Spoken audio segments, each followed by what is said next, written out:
Welcome to the Riley and Verse Halftime Show, presented by BAWLS Guarana.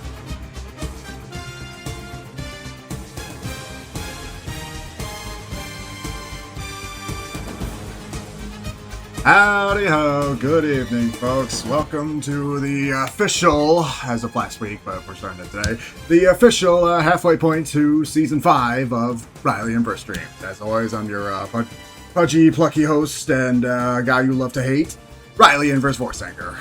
Welcome, gentlemen. So, we've got a lot to talk about and pretty much absolutely nothing to do with the Browns, if that was what was on your mind.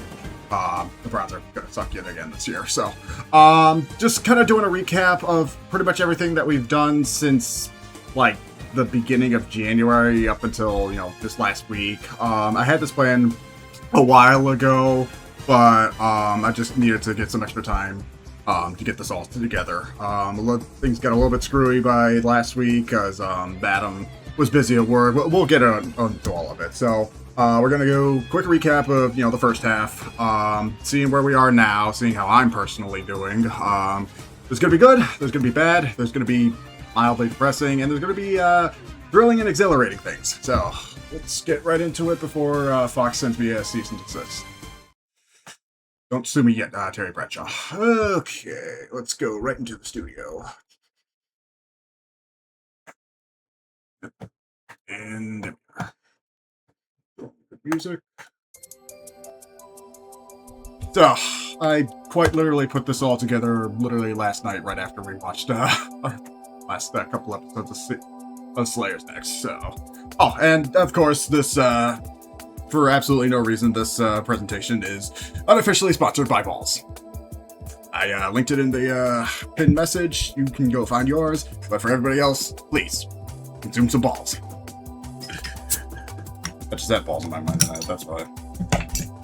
So, who's ready for this to go through? We've got a lot of stuff to cover, by the way, so this first part might take like a first hour, and then I actually did have something later after this that I meant to watch last night and get around to doing so because I was working on this, so I figured let's just do a live reaction Andy of it. The Riley Voorsanger Season 5 Halftime Show, unofficially sponsored by BAWLS. Consume balls. So, starting from about January onwards, I know we technically officially started back in November with the launch of the 360 on that 20th anniversary day, but realistically, most of the stuff started, January going onwards. Like that first month, the first couple of weeks from the end of 2025 were just kind of like, warm up, get back into stuff. I remember doing a lot of, OGX stuff to, fill in some gaps. So what have we accomplished literally since then? And I've tried to go back, watch a couple of my pods, a couple of my old previous, announcement streams like this, and seeing where we are, what we've done. Starting in January, as some of you may remember, the OG Xbox has been completely refurbished. If a couple of you guys remember, like during December, I was having a lot of freezing issues with my Xbox, trying to play games on Insignia, doing a lot of that with Halo 2 and Star Wars Battlefront 2, and the game was randomly locked up and I couldn't figure it out anymore. It turns out the capacitors were going, so shoutouts to my man Scooty Hamster over at the Halo Classic Hub and Insignia Discord. Which again, without those guys and without any of those guys working on all this Xbox stuff, I would not be here. We would not get as far with streams. So I owe so much of my content to these guys. So yeah, the Xbox got completely refurbished. The freezing issue was fixed because it was completely recapped, threw in a new hard drive. Didn't electrocute myself this time. So recap, lock cap, throw all the place. The only thing I didn't get done with it, and it's actually kind of showing its age now, is the DVD drive is on its way out. I can still copy games over from it, but by now it's having a tough time reading and playing them smoothly enough. It just doesn't play DVD movies anymore. And I asked the Insignia guys in the Halo Classic Hub Discord. They said, yeah, that drive's on its way out. So, and it's probably not even worth replacing now because I have all the stuff to FTP it over. I was really only using it now one as a DVD player and two to copy over my discs. So either if I do replace it, it'll probably just be for that same purpose. If not, then I'll just, FTP everything over. I could probably just put the discs in my PC disk drive and copy it over faster that way. So I don't know. I just like having all the bells and whistles work together. I still have my spare Xbox. Still stocking unmodded, uncapped, and everything, which that's a ticking time bomb. But if I need a backup OG Xbox, I've got that to go through. But yeah, the other thing was it was hard modded, so got rid of the Rocky 5 soft mod that I was previously using for, God, when did I do that? Like 2022, whatever. I had that for like 3 to 4 years, and now that's gone. Now it's all completely replaced by Serbios, which is all just better stuff. So overall, the OG Xbox has been a huge improvement right now, and I've been dedicating most of my Thursday nights to the Halo 2 weeklies. Haven't gotten back to it in a couple of weeks, except for last week, but I'm glad that I've been maintaining a good course on that. So, obviously the big topics this year was the year of the Xbox 360 and the PS3, which I announced pretty much as soon as I got back to streaming back in November. And as you know, we've been doing 360 stuff ever since, and I feel like now that we're at the halfway point, it's time to give the PS3 its spotlight. We've done enough with the 360 for now, and again, the only game that we didn't get to, just mostly because of Adam's busy schedule, was we still have Halo Reach to go through. We'll mention this a couple times, but yeah, we still have a Halo Reach co-op playthrough to do, but other than that, it's pretty much time to flip the switch over to PS3 stuff.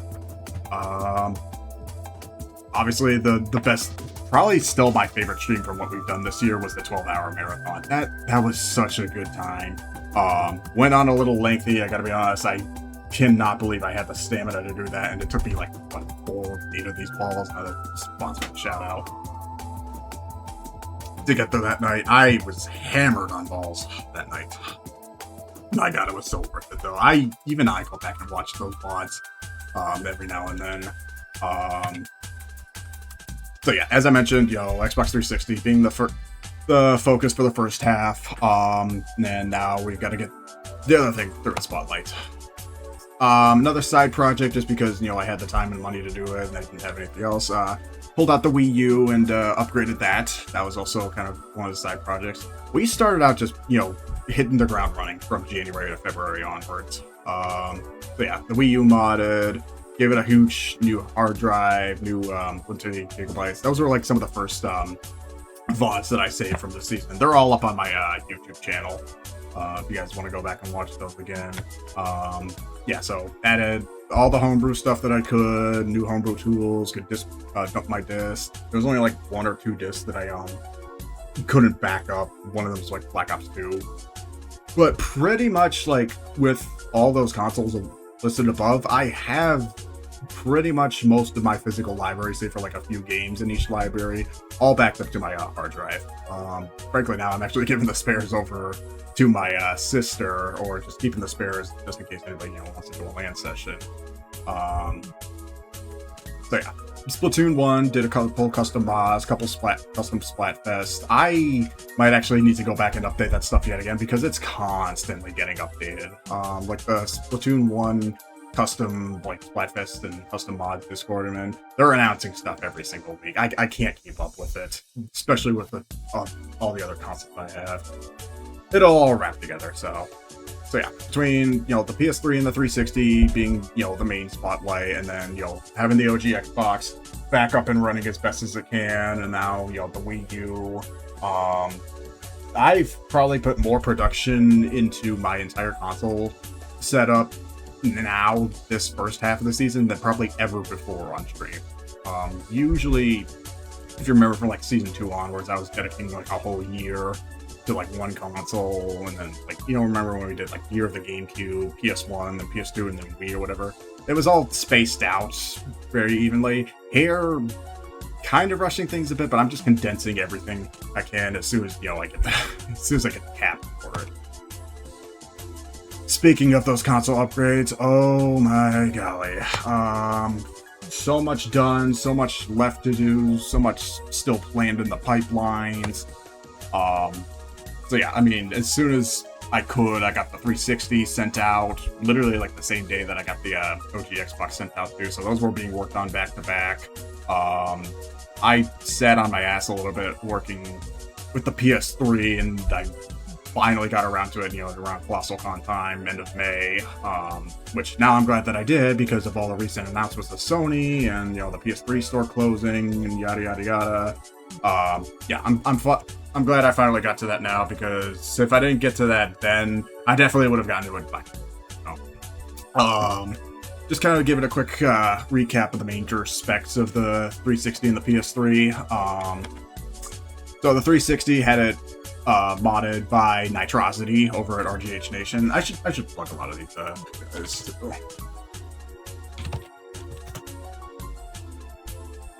And again, the mod for this was so well done, I might actually have to do it again for my brother's old. I have my brother's old Xbox 360 on hand. It's red ringed right now, but if I can get that fixed up and send that back to him, I'm sure he'd appreciate that too. But yeah, special thanks to Nitrosity over at RGH Nation for putting this thing together. I've definitely gotten my penny's worth out of everything here. So yeah, RGH, 2TB hard drive, the Aurora dashboard, all the old dashboards, the Blaze that everybody likes to talk about. Frankly, I mean, I kind of like what's the one in the middle? NXE? Yeah, NXE was my generation before Blades. And then, yeah, the Pro Lifestyle server. PS3, I'm still kind of working on the touches here and there. As you know, I'm not good versed in PlayStation stuff as much as Xbox, but yeah. I got the custom firmware updated with Evil Nat. I was only able to add a 1TB hard drive into the console, because that's all the max capacity it would take before, like internal bugs and glitches would happen. Which, to me, doesn't even make much sense, considering Blu-ray discs take up way more space than your standard Xbox 360 DVDs. So, having half the space as the 360...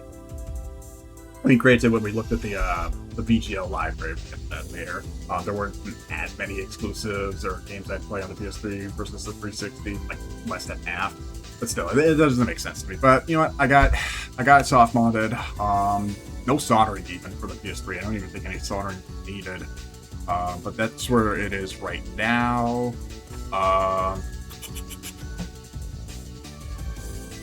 Loosely, and I forgot to add this, but thinking about it, I mean, there's also the PSP that I got from last September, but I mentioned that way back when we started the season back in November. So if you want to go back, check the specs on that. I still have yet to do anything with the PSP on stream. Honestly, it's just kind of sitting over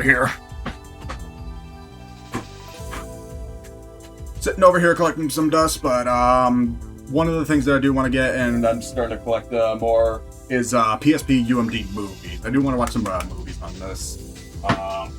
Big one I just recently picked up in the last couple of weeks, and I've only ever seen this once at the flea market, and thank God the guy who was selling it is still there. The PSP UMD version of the Soccer Wars movie. I'm not kidding. There's only one guy I know who would actually consider it a piece too, but I did buy this. It was $35, and I backed up the UMD to my PSP and to my PC. So, if anybody wants the ISO for that, all yours, all beans. So yeah, just a small slight mention, but again, both consoles and pretty much everything else that I mentioned have nearly every disc that I've ever had or need to have backed up to their respective hard drives. The PS3 one is a little touchy because some of the games I have don't back up the whole way, but and once one thing happens to it, it just cancels out the entire thing. So it's a little bit trickier to back up games to the PS3 through Blu-rays than it is to the 360 as a DVD. So that much the 360 has the advantage over. It's a little easier to get 360 stuff on than PS3. And again, more growing. I'm still actually buying physical discs for my PS3 and my 360 in hopes and veins that I can get them all backed up to my hard drive. And then yeah, just huge upgrades everywhere else all over the line. 4th of July weekend was amazing. this year, thanks to Adam and Colin. I got my NES and my N64 EverDrives replaced. I made the great pilgrimage to Stone Age Gamers store out in Salem, Ohio. Another shameless plug. There's going to be a lot of special thanks today.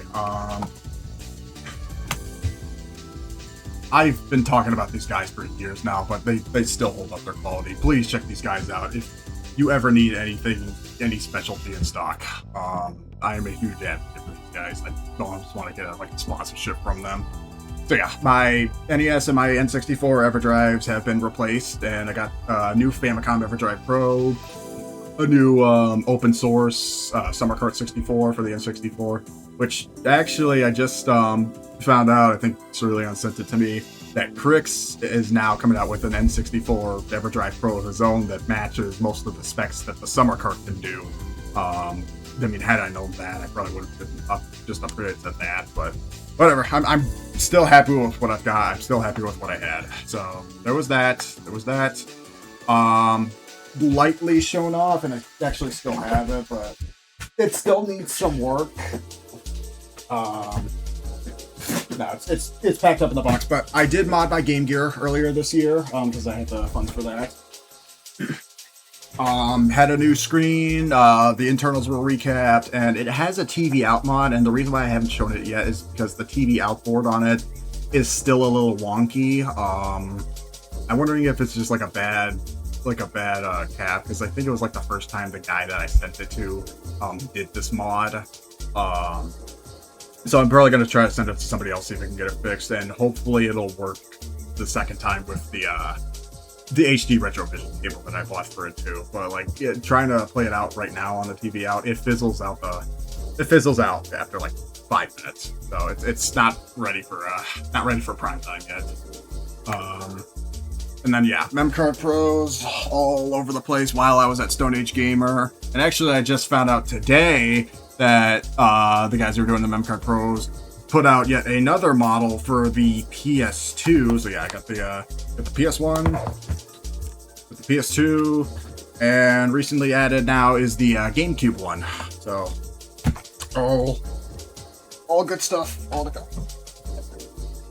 My desk is a mess. Eventually, once I ever decide to get the Dreamcast back from the dead, I do want to buy the Dreamcast VMU Pro just to round out the set. I would especially like for, I think it's 8-bit mods that does these, I would like for them to see if they can get one working for the N64.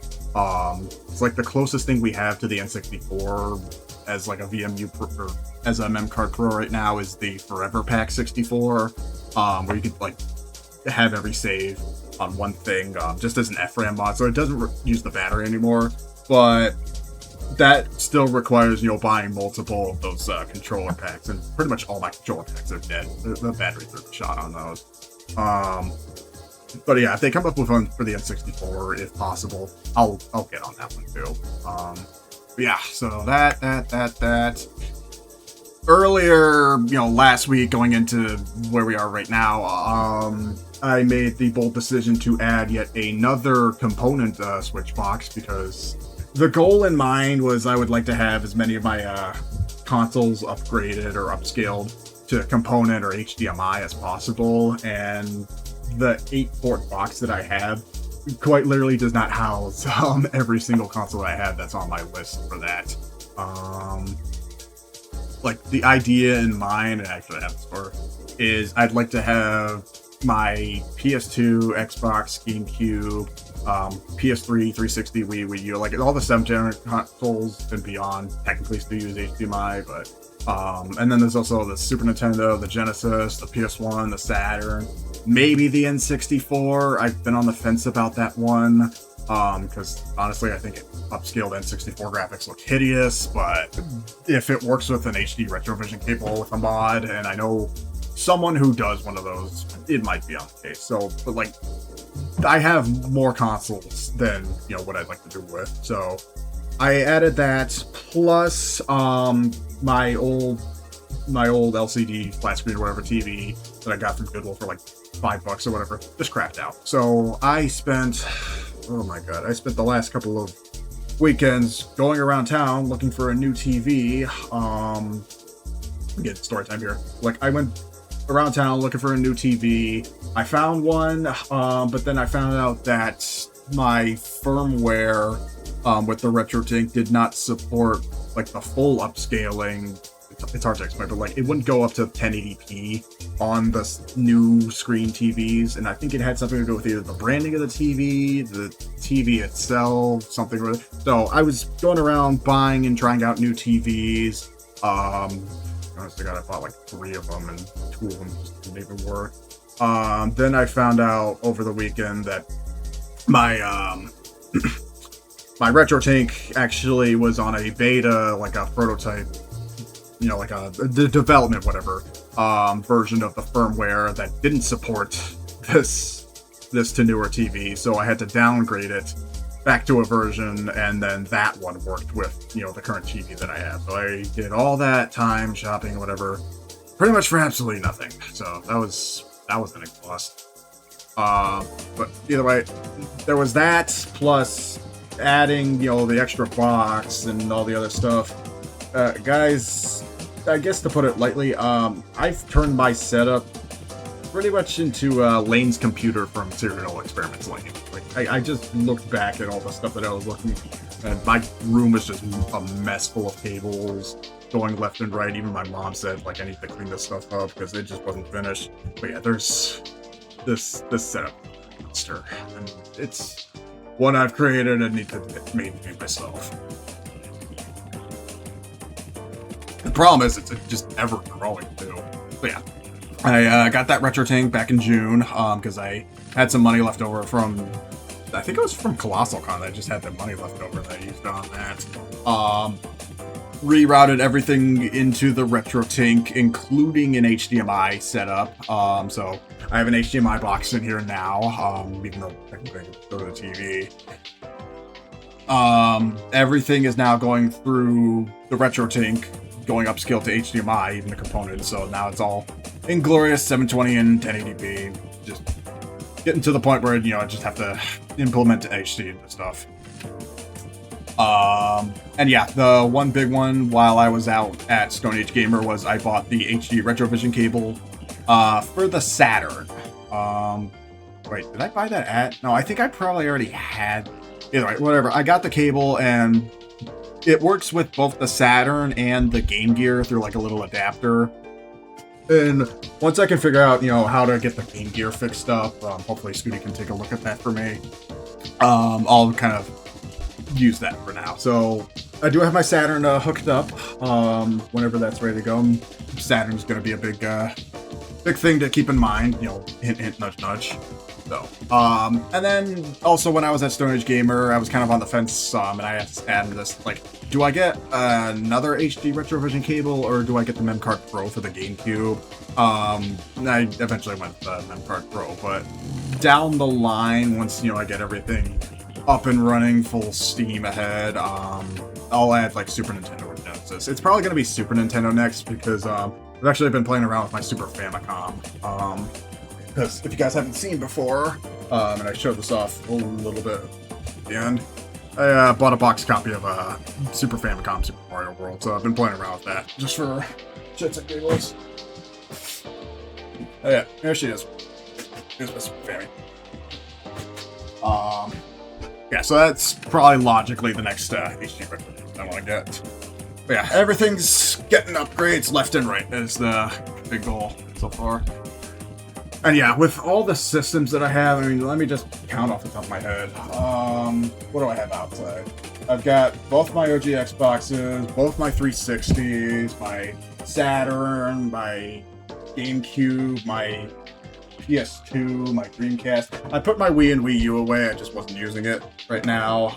And again, we'll talk about the Wii later. But like, I didn't even have the space for my Wii U anymore. I've got my NES, got my Super Famicom, I got my Famicom. I've got consoles up the wazoo and out the ass. And it's high maintenance, guys. I mean, anybody, God forbid, but like anybody who has the amount of consoles that I have and then has to take care of everyone manually, you know, changing out the cords, plugging it into new things, updating the firmware for consoles that never even needed updates before. My GameCube needs a fucking update now. So it's going left and right. And yeah, my Switch One, I forgot to neglected to mention that. Yeah, I got my Switch One plugged in through the HDMI box. So yeah, it's a hobbyist project, but damn, is this also a money pit? If you know, you know. Okay, time for the fun part of this, and get your heavy drinks out. Let's talk about mental health for a hot minute. So, how have I personally been doing? Because, you know, I want to be as transparent about this as possible, and, you know, just be words, please. This is that.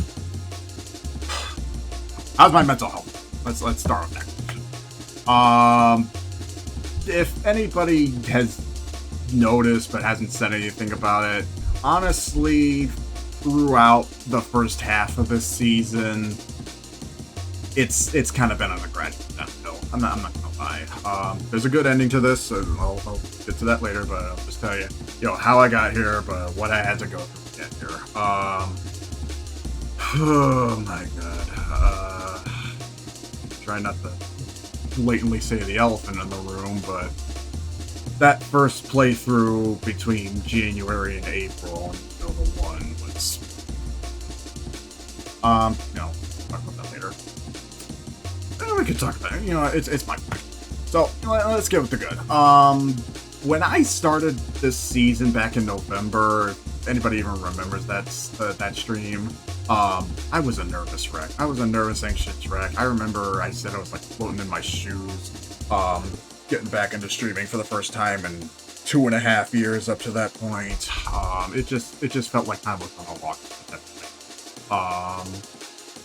I quite literally, that was the day after I turned 26, so anybody who knows how insurance works here, I got booted off my parents' insurance, so that meant I was on my own for that. So needed to get back on medications, find a new psychiatrist, do all this medical bullshit or whatever that all adults have to get through at some point. It was not fun. It was not fun at all. And even now, I'm still kind of fluctuating on that. I feel like I haven't taken full advantage of what I needed to. But yeah, going into what happened between January and April to recoup for lost masses, put this basically, I kind of just wanted this chapter to be open and shut. So that whole playthrough, yeah, I'm not gonna forget it much as I want to, but I'm not gonna forget it. But I was more than glad for it to finally be over. Quote unquote asterisks included. After April, things were getting a little bit better, but come going into May, and honest to God, the last 2 months were just god awful for my mental health. June has historically been just a bad time for my mental health. That it just kind of carried over into July as well. Yeah, June was. And I'll admit, again, saying fluctuating up and down, I was a jerk to a lot of people for that good portion of time. Even, I almost to say it, even Adam said something was up about that time.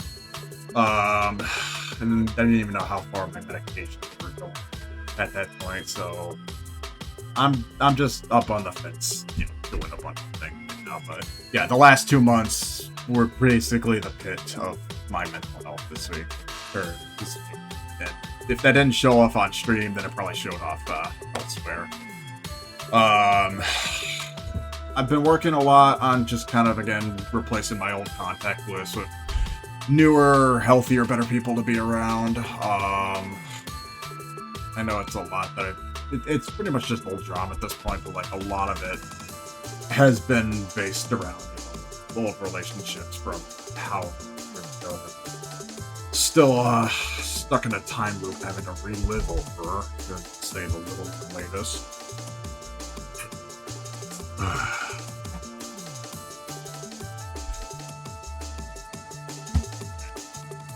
But I'm just gonna let this speak for itself. Yeah, over June and July, I just kind of had to cut off as a lot of people and just find a new niche to build with. And actually, just in the recent weeks, I've actually rekindled spirits with an old friend that I, at that point, hadn't seen in like 9 to 10 years, and I just figured, you know, I remember this person. I'll call them up, see how they're doing, and well, we've been off on a steady pace. So happy if you're ever seeing this. You know, hi honey. Thank you so much for what you've been doing for me over the last couple of weeks. I know it's a lot for somebody like me to come out, to, you know, be open to talking about this much. It's hard to, guys. So,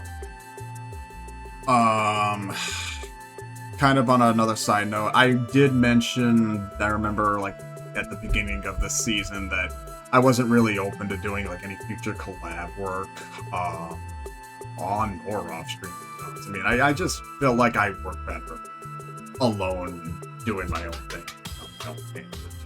And the only exception I would have made was, you know, if doing co-op playthroughs with Adam, which, again, leading up into what we've got on store, or we've got in hand. So, but sometime around May, June, I figured, you know what, let's test run one, see how things go, and at the end of that, I think it went, you know, pretty alright. So yeah, again, very special thanks to Aura for, well, to be honest, I kind of roped him into it. I bought the game, I roped him into everything, but I'm glad that we finally got that over to work. And it went swimmingly for one of both of us, let's say. But yeah, that was fun, and honest to God, if Aura is open to doing collabs again like that, I want to see if we can do Left 4 Dead 2 together. Because Adam appreciated Left 4 Dead 2, despite carrying him for most of that, and I want to see Aura, maybe one or two others, try their run at it. Again, it was also mostly a test run because the experiment, let's say, was I don't see a lot of people that I follow regularly do FPS first-person shooter games as much as I do. Everybody's, you know, kind of in the visual novel or RPG story-driven aspect. So, kind of wanted to, you know, branch out, you know, get them out of their comfort bubble and whatnot, and, you know, see what it would be like to get somebody out there on it. So, you know, the experiment, let's say, was a success. And I want to see where we there. But moving on, I haven't really mentioned or talked about it as much, and I haven't weighed myself in a while, but yeah, I realize I'm also getting taller, older, and pudgier. I want to get that down before, if you guys didn't know about this, both my brother and my other sister have weddings next year, one in May and one in Christmas time. So, yeah, I should be listening to my mother on that aspect. I don't want to keep delaying the inevitable, and yet here I am drinking. Would you believe they're not even paying me for this? I just decided to do this on my own volition. So, and the last thing to mention, which, again, there's all a positive to this. My finances have been a little leaky, to be openly transparent. I'm not drowning in debt as I was a couple of years ago, thank God. And we'll get to the major point of, you know, how this is all going to be saved. But right now, looking at my credit, everything's still being paid on time. I still have a good cushion and everything. It's just, you know, I've also just been overtly conscious about how all this stuff is going down, let's say. And also, you know, living with Mom, helping her pay her bill. We had a huge kitchen renovation over this year that's been going a little off the deep end. And the biggest thing is, with, like, literally this time next month, the annual gaming expo is going to be in town, and I have, you know, pennies to save for that. So I'm hoping what's going to happen in the next couple of weeks will bounce me back for that, plus a much needed cushion that hopefully I'll get from a payout. We'll get to the big thing after that. So finances are a little rocky. I'm fine right now, and again, I can't in good conscience take anybody's money. I remember explicitly saying that at the beginning of this season. I'm not a charity case, guys. Like, I can't take donations for what's essentially... Okay, I think this is the last slide on this. We kind of already talked about this as much, but yeah, the last 2 months, just take it as face value, were not good for me. There's a lot of people that I had to let go of.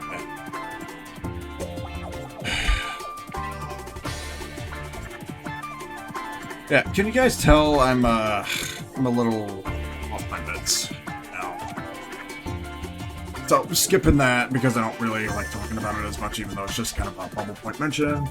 I did also mention earlier that, like, PNG tubing and VTubing, as I was doing between, season 3 and 4, would have been a possibility, and honestly now, I think I'm just better off doing things than I am doing right now. I think the reactions that you're seeing from me here are just better off being all natural. I think it was just kind of overall, it was just kind of like just a phase because again I was doing that to hide from the surgery and recovery I was doing. I just went with that. But now, and I think you guys are more here for this thing than I think those, right? That being said, I'm slowly weaning off the list altogether. It's not that I really have anything against the group or crowd, and getting to the bare bones of it, I feel like we really are all in the same circle, on the same boat with a lot of, overlapping similar things. It's just, I don't know what it is, and I'm gonna take a page out of the Zoomer, Zoomer ideology here. Something about us isn't right. So I'm gonna blame myself more than anything else, but I'm again pruning my list, getting rid of some old, putting in some new. So it's a slow process. Oh, and finally, to the last point, if it wasn't apparently obvious on the Discord, yeah, my job situation was a god-awful mess going into last month, and last month was essentially just like the final straw of things. So I've been sounding so stressed lately, and restless and whatnot. Let's just announce it for anybody who isn't in the loop right now, but let's just make it official. Ta-da! I finally got a new job in something that I actually like doing.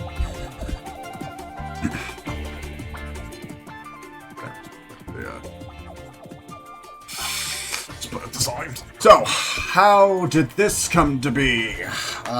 Great story time, aren't we here? Yeah, so for those who don't know, I was working at the local hospital and healthcare. Quite literally, like this week would have marked 3 years. So I'm starting and ending, exactly 3 years after. I'm ending exactly 3 years after I started. And it just went from being bad to worse, and it just never got better over those last 3 years. My job at the clinic was essentially just, being help desk customer service, the guy, the receptionist at the front desk that gets everybody's schedule. I was only supposed to do that for about a year and then move up into the company. I never did. I just stayed the way I was, took a couple pay cuts, like I started at 19 an hour and then I was down to about 17.50 by this point. And my management, God forbid, and having fingers crossed, wasn't necessarily the best. So that's also a big reason why I was deciding to leave the healthcare business. Again, I wasn't moving anywhere. The management was terrible. The communication was even worse. I realized I was being pushed out. I was always on the fence of quitting, losing my job.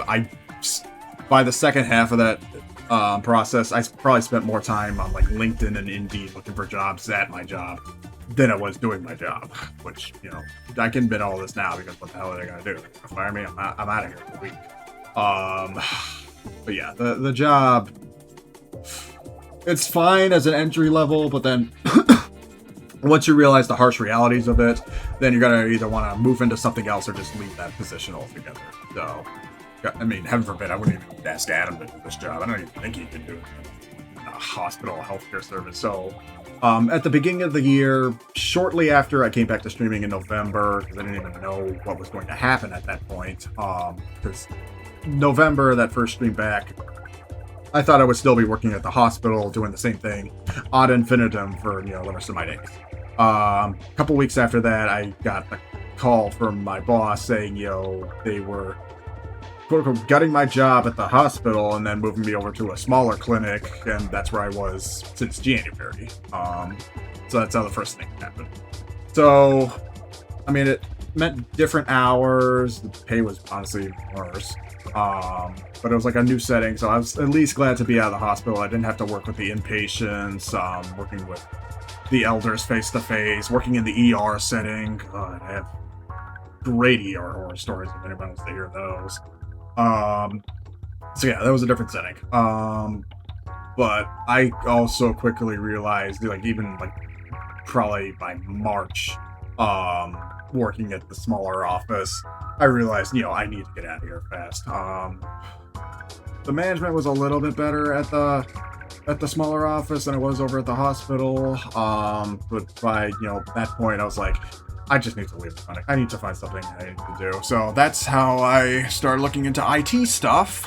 The problem, though, other than like one place that gave me like a decent interview process and then like a shadowing of how to do things, pretty much none of the IT places I applied to around town even gave me one single phone call back. Like, I probably had like one screening phone call and then just never heard anything from that. I realized my resume made me look like I was better in customer service than anything in IT.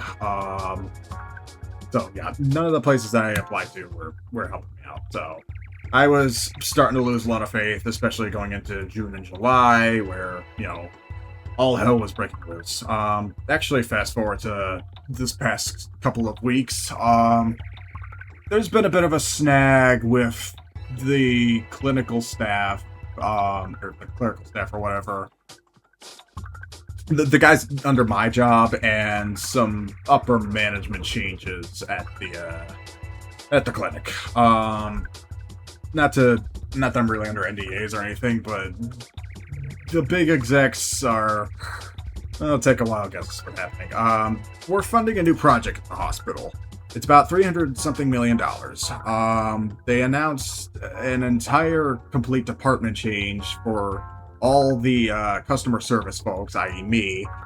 Some of them were volunteered, and if they couldn't find enough volunteers, they were just going to start forcing people to move over into this new department. Everybody was going to go remote and everything. It's all good on pencil and paper.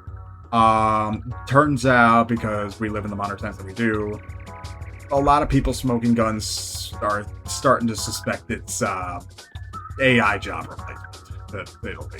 So we're all being moved to remote, taking pay cuts or whatever, and then eventually over time, like, everybody in the customer service department is just going to be moving over to this. We think that because the other quote-unquote competing clinics and healthcare places are starting to gut their customer service and like communications departments. We've already had two that just completely lost everything to AI, and we feel like the funding needed for this new development on the hospital or whatever is going to be coming from that by gutting our jobs to save the cost to build this. That's just kind of our string paper trail conspiracy theory that's going on. The communication for it has been absolutely terrible, though, because nothing's been like officially reported by higher ups to everybody. Like, some people are just finding stuff through the grapevine from other departments that they're not getting. It's all terrible. The communication has never gotten better since I started working there at the clinic 3 years ago. It just keeps getting worse and worse and worse.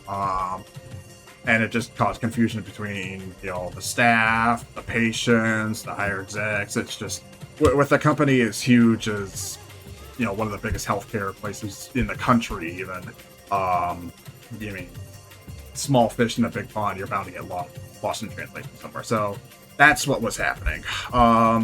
In addition to that, I got the news that my supervisor at the current position, or at the current location I was working at, was volunteering to move into that remote position, which, she can do whatever she wants with that. But that would have meant that my old supervisor, which I did not get along with at all, working at the hospital, would have been coming over to that new location that I was currently working at. And yeah, after 2.5 whatever years, I refused to work for her anymore. So, that's where I had to put my foot down and realize, if I wasn't going to get out of here this month, I was just either going to lose my job or just get fired or something. So that's what happened. So thank God, I got the call back from this IT place. Again, very small IT, like almost privately owned. Like you can probably name the amount of guys who run the company on like 2 hands. But anyways, I got the call back from them a couple weeks ago. They brought me in to do an assessment, like, can you fix up this computer that has all these IT issues or whatever. Got the call back from that the same day as like, you just passed this with flying colors. We'll bring you in for an interview next week. So yeah, I went from week 1 to the assessment, week 2 to the interview, which the interview went spectacular. It was only supposed to last like half an hour, and I used almost double that time. We were resonating so well with each other. And then one stressful, anxious weekend later, waiting for the response in the mail, they called me up.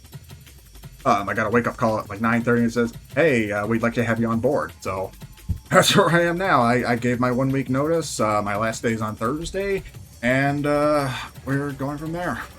Yeah, so I start this new job quite literally next Monday.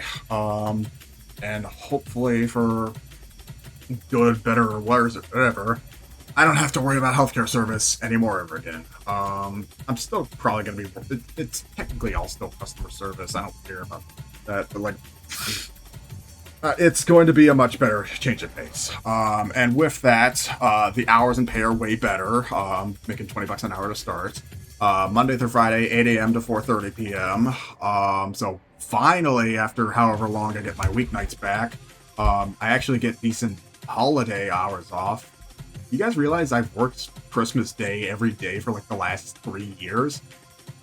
Last Christmas, back in December, I worked a 12-hour shift, all on my own. And it was pretty much dead empty. Like, they paid me double, but it wasn't worth it. I haven't had Christmas dinner directly with my family in like 3 years. So I'm finally getting that off. I'm actually getting Labor Day off upcoming.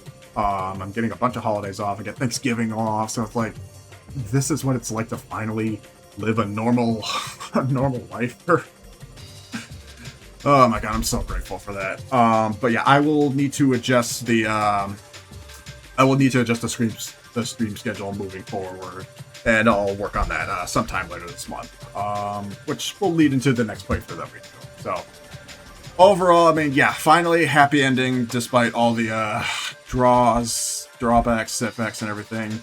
I'm gonna put the finger on, my job being as shit as it was what was bringing me down so much over this past year.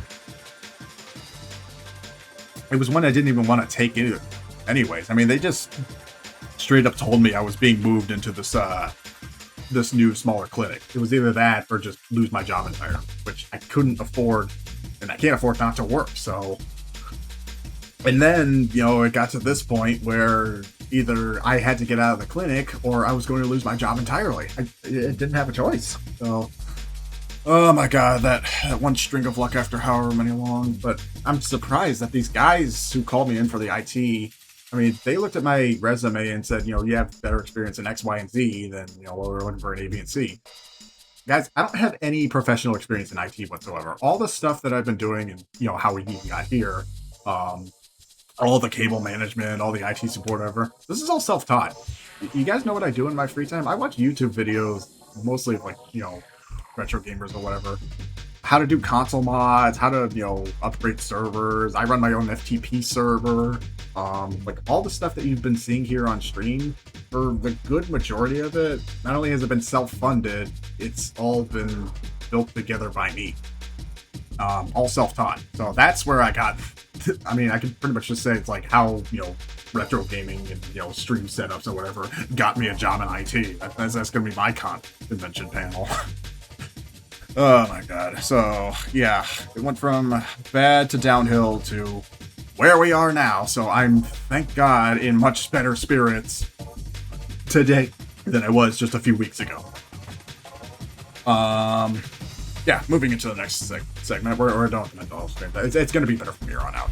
What have we played on stream so far? Just looking through my VODs and just kind of keeping a tally. I usually only count like the official playthroughs, like not counting like, the one-off streams, like the Canada Day segment that we did. Since the beginning of stream, the less said about that one, the better. I feel like playthroughs really just started up in April because they had to get through that thing, open and shut. I don't want to deal with it anymore. Let's just not talk about it, please. Okay, but yeah, after that, we just ended up lining it up at the right time. That Portal 2's 15th anniversary was this past April. I focus a lot on, anniversary stuff, so like 15th, 20th, 25th, and that's what we do for the VCR stream as well. So yeah, that was a one-off, but I counted that as a full playthrough. Then we moved right into Perfect Dark Zero, which was, we only did 2 streams of that, though.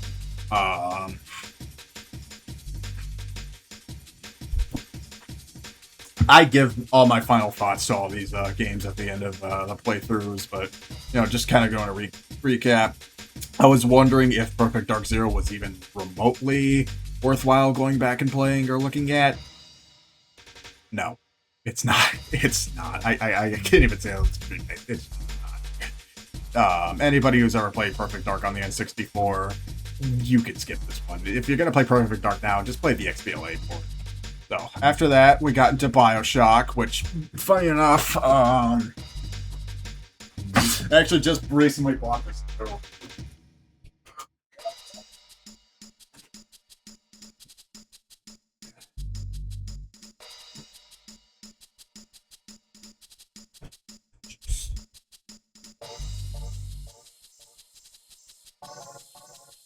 I went on a bit of a shopping spree the other weekend, just to buy some extra crap.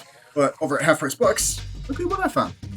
Found the Brady guide for BioShock on PS3 and 360. It actually says that this is a new edition because the original one only covered the 360 release. So, yeah, BioShock, the Brady guide. I might actually want to go back and play through that on my own because there's a whole bunch of achievements, and like a new game plus as well. So I might give that one a second shot on my own. It actually did leave me curious to see how BioShock 2 went, but yeah, BioShock was one of my more favorite games that we played. I knew it was going to be a good game, and I was very satisfied with how he ended that. Also that same month, just as a one-off, I played through New Super Mario Bros. DS. The game's still great, and actually digging through some stuff in storage.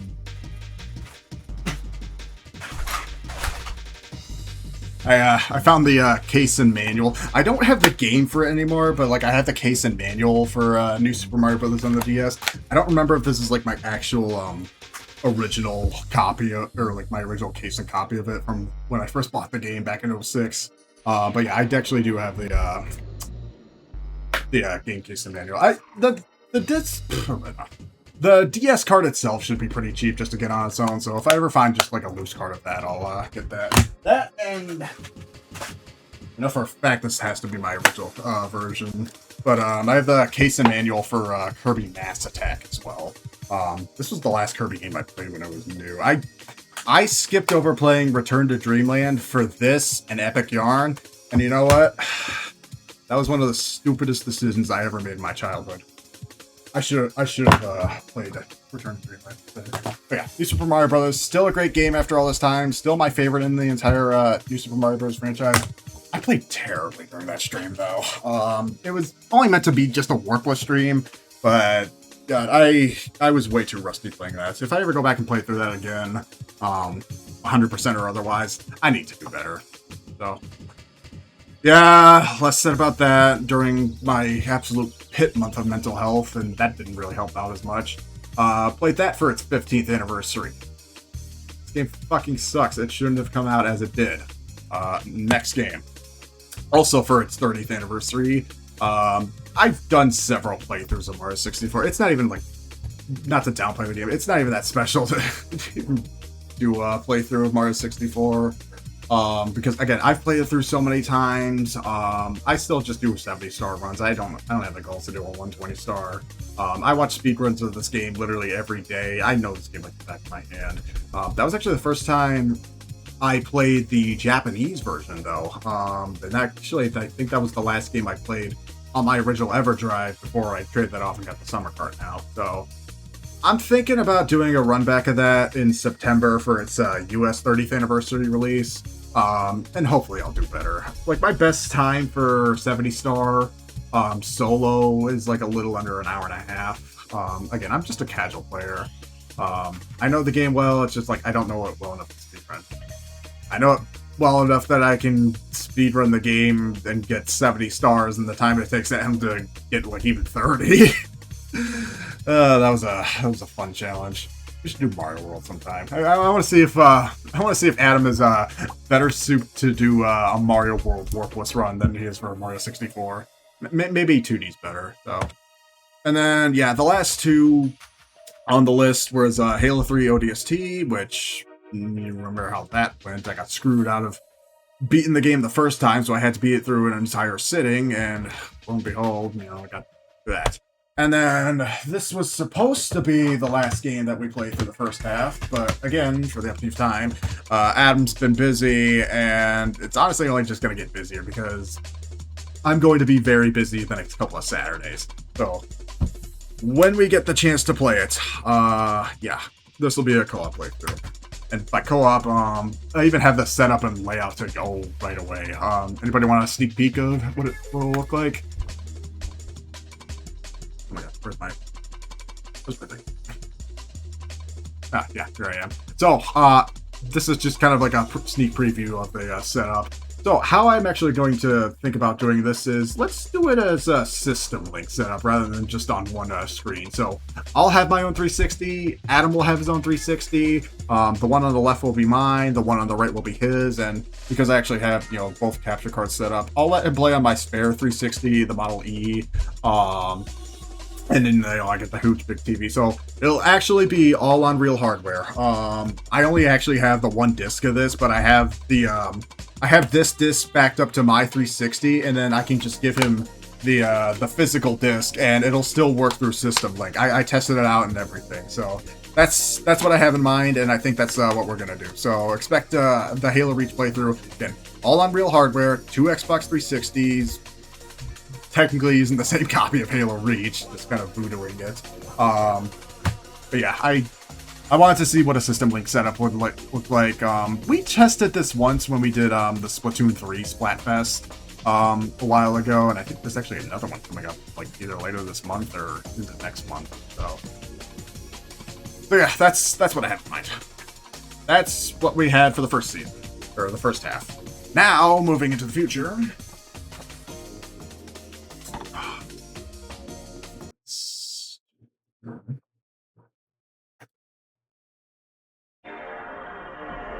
PS2. Moving to the future, what is coming up in the next couple of weeks, months, or whatever? Pizza Hotline. So, just in the last couple of days, we watched the entire VGL library video for the PS3. Had to break it up into 2 parts. And, well, that went pretty much as well as I expected it would. The unofficial count on that was a little less than 300 games, or, like a 10th, whatever, of the library. Cough, cough, the PS3's library is actually kind of anemic. Yeah, all those memes about, like, the PS3 having no games, kind of half true. Granted, it still has more games now than the PS5 does, so I'd much rather be playing PS3 than PS5. But like what I was looking at that list was, again, the exclusives, few and far between that there were. The games I'd rather play on PS3 and 360, which there weren't many. The games that had more content on PS3 over the 360, which there were a few here and there. Like games that I just felt more at home on PS3, here and there.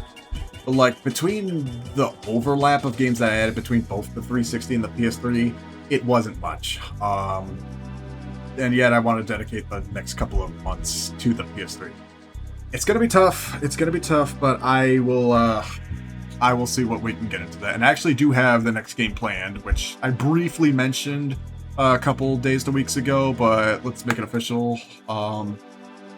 But first, so the PS3 launch retrospective marathon. When I was doing the 360 launch retrospective marathon back in February, I know I also wanted to do the same thing for the PS3 as well. You know, kind of makes sense. If I'm gonna do one, you might as well do the other.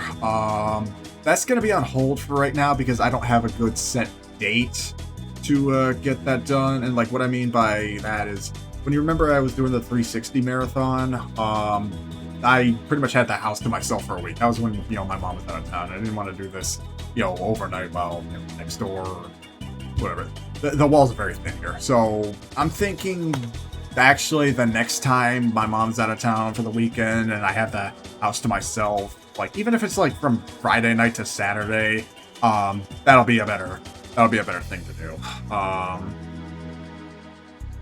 Yeah, that'll be a better time.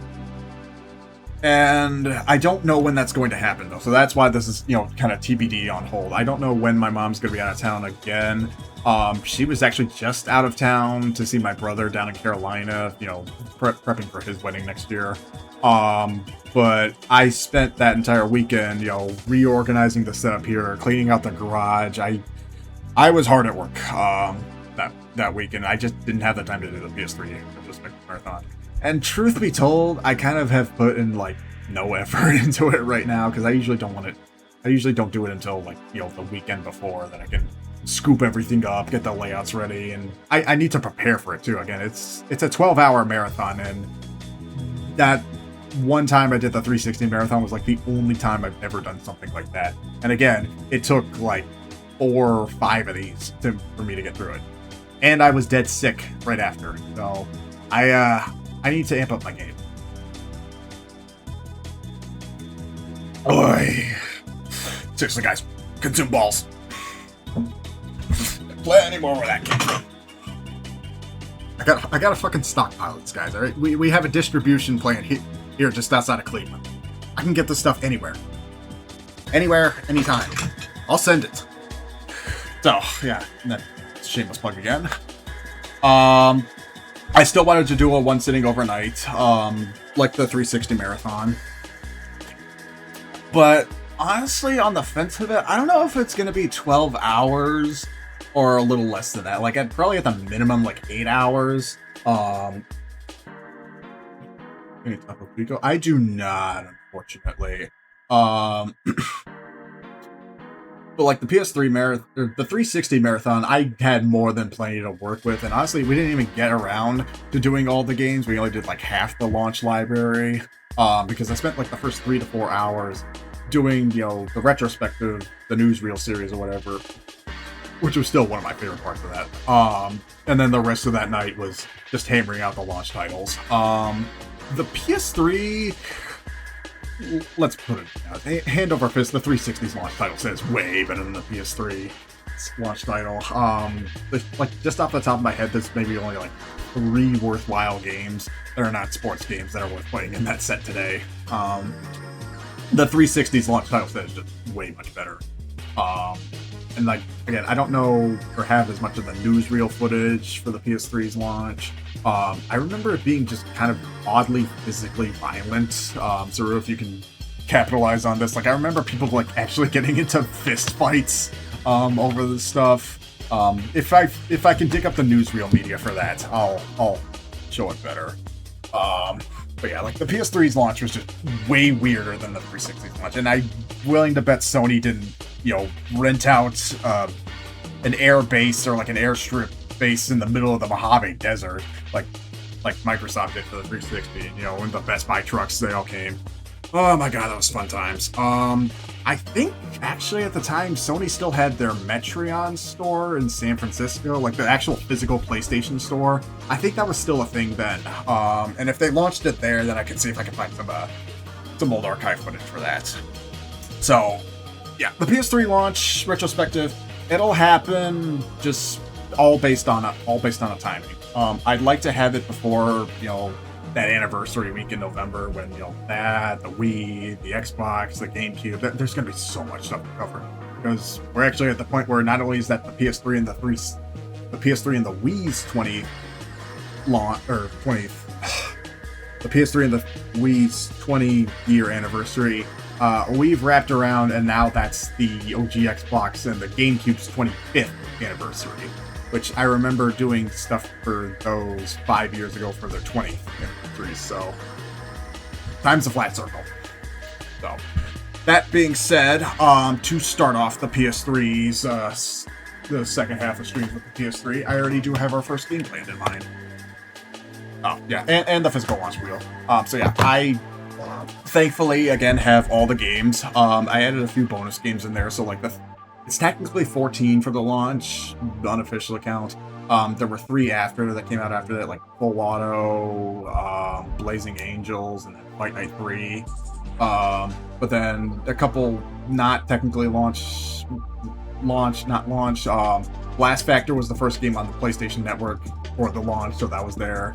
Motorstorm came out later in like early 07, so that wasn't launch, but it was like launch window enough that it was bundled early on. And then Pain, I did mention Pain earlier. Pain's a pretty early game, but you know, so. But what are we playing first for the PS3 sets? Oh my god, how much is I probably didn't even know this, but yeah, finally, the first PS3 game we are playing, and actually I might have to get to this before we even do the Halo Reach, before we get to this, we've got to do this. This is actually one of the first games I got in my set, and I know there's a whole trilogy set for this, but I just decided to pick this up earlier. When did I even get this? Because one, I don't remember paying literally $2 for it, and then 2, oh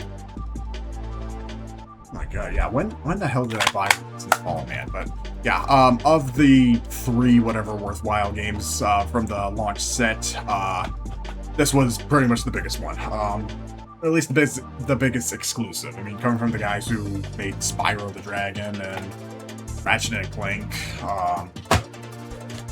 yeah, it's weird seeing Insomniac on anything but that is the PlayStation, but I do want to try Resistance Fall Man.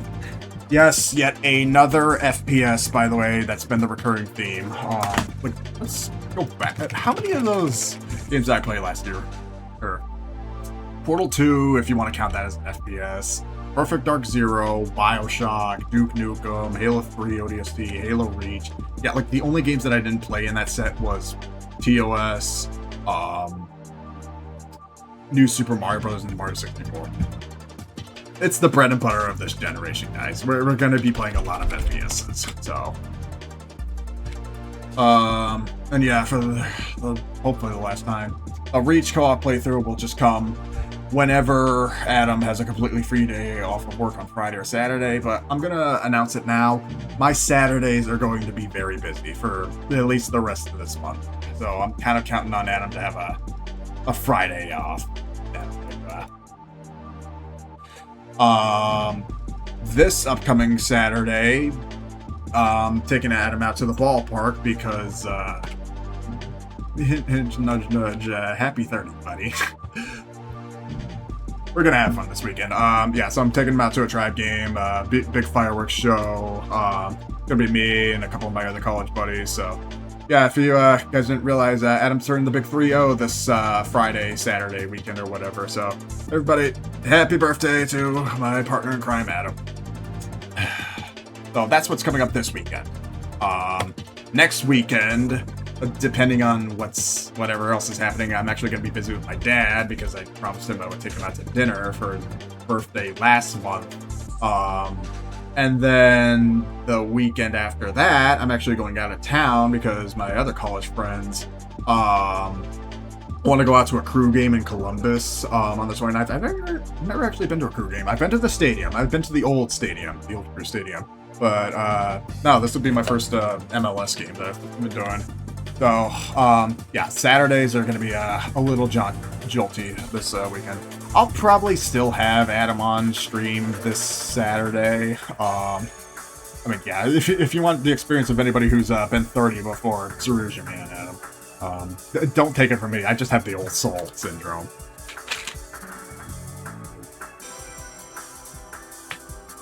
It was way better to be 30 years ago than it is now. I'll tell you that. Okay. But yeah, so I'm going to be busy the next couple of Saturdays. I might have Adam on this Saturday before we go out to the ballpark. It's not going to be enough time to do the Halo Reach playthrough. Worst case scenario, I mean, we probably have to push Halo Reach out to like September.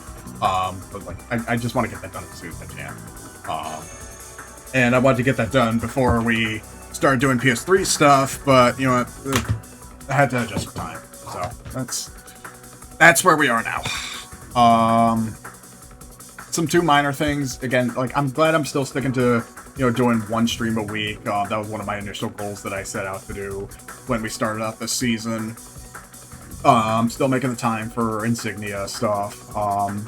Is 29th official?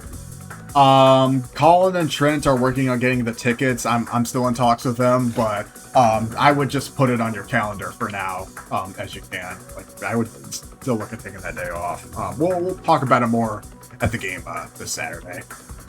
So yeah, Halo 2, OGX, those are still going to be a good staple for a while. I know there was a lot of stuff I mentioned at the beginning of the season that, like I said, would either come back or, you know, stay for a while. Part of me kind of misses doing, you know, Star Wars Battlefront and other stuff, that we were doing just kind of as one-offs per week. But like now, either I just don't have the time or I just don't have the motivation. It's gonna be changing. The only other thing, you know, I kind of just forgot to add this in the mention. I haven't really found the time or motivation to do a game, like a personal game, off stream yet. I mentioned a while ago that like I was gonna upload some exclusive content to the YouTube channel, a la, you know, like the Sudeki playthrough, the Halo 1 and 2, the Japanese version, quick looks, which actually, that's a good idea. I don't know if I've ever shown this off a stream yet, but when I was originally importing my 360 from Japan, and I actually don't have a US version of this, but I was looking at getting a collector's edition.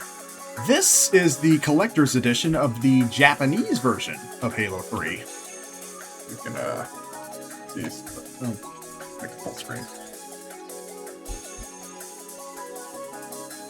Yeah, so Halo 3, and you can tell by the 0 rating. This is the Japanese version, which I don't even know why I imported this and not just the regular version, and why I have this in Japanese but not the original thing. But if anybody just wants a kind of a quick look at that, it's all big steelbook. Bonus disc. Actually comes with an unused trial for Xbox Live, all in Japanese. Some of the games are region free, some of them are not. It's kind of like a Venn diagram of what's what. So yeah, like that. Like, look at all this graphic coming here. Well, I might give a one-off look at this at some point. Halo 3's anniversary is also coming up next month on the 25th. It'll be the big 1/9 this year. So yeah, that's this might be a good thing in the works. Right next to another useless thing that I bought, my Japanese copy of Perfect Dark Zero. If anybody remembers that, I shoved this off. Yeah, no pun Nintendo. All pun Nintendo, by the way. Hindsight was not 20/20 on this one. that might be a that might be a thing to look out for. Okay, well, back to this. So that last bullet point, I've gotten a little better at this, here and there. I'm trying to extend the length of streams to above 3 hours, and it was mostly all just due to time management, because now that I have a new job upcoming, and I finally get my nights back, this will probably be a better thing to do now. I'll finally have the extra time to do it. But like, trying to extend the length of streams, I really technically couldn't even do it. One, because of time, and just two, because of stamina. Throughout this entire year, outside of like Thursday, Friday, Saturday, Sunday, Monday, Tuesday, and Wednesday nights are just really bad for me to stream, even tonight, because I didn't start this until what, like 9:30 tonight. I was expecting to finish this at like 12:30, 1. Because again, I work a full-time job. I work 40 hours a week. I gotta put this stuff on the back burner. So I, for the longest time, didn't even have the stamina to do this, especially not without, for the fuck-teeth time. You guys get the point today.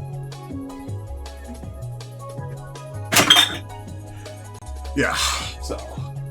And it gets way worse with age, too. You'll start to feel it through if you already haven't felt it by your age. It gets way worse with age. I just don't have that time that I had anymore when I was like in college. I had the time to do all-nighters, so.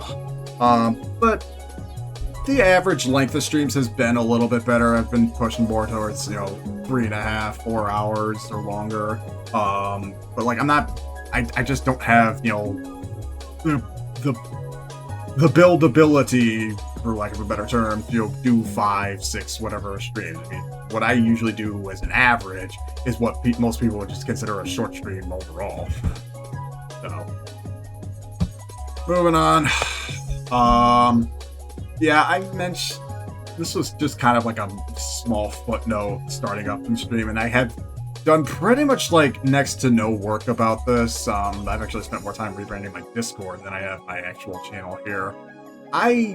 Technically, this was supposed to be a rebranding process, hence the name change from the last 4 seasons. But like, I felt like pretty much nothing's been done.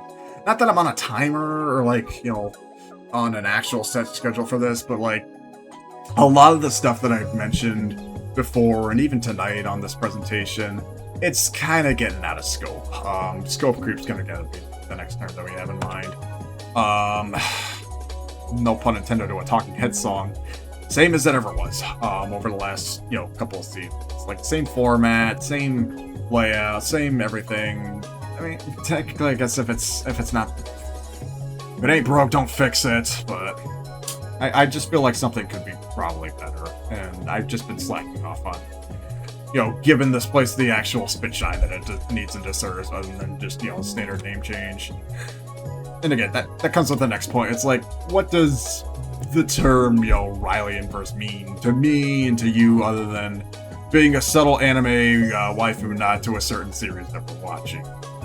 Tongue-in-cheek.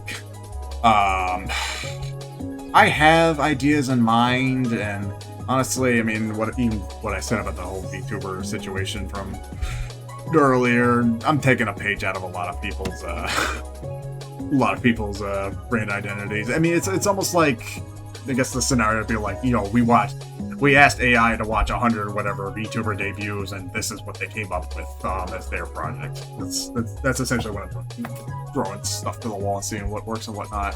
Like, I have ideas in mind, and the whole process, I did mention things were going to get a little bit grittier, raunchier, and darker, which, you'll see here and there. I mean, the edgy humor is still here and there. It's going to be my own personal brand, but, like, it really only applies to a certain niche, underneath a certain niche, underneath a certain so on and so forth. Like I said, I mean, all the VTubers, all the folks I hang out with, we're all in the same mindset, more so up here. Anything. Just what needs to crack. So, I'm still, doing drug experimentation, seeing what helps.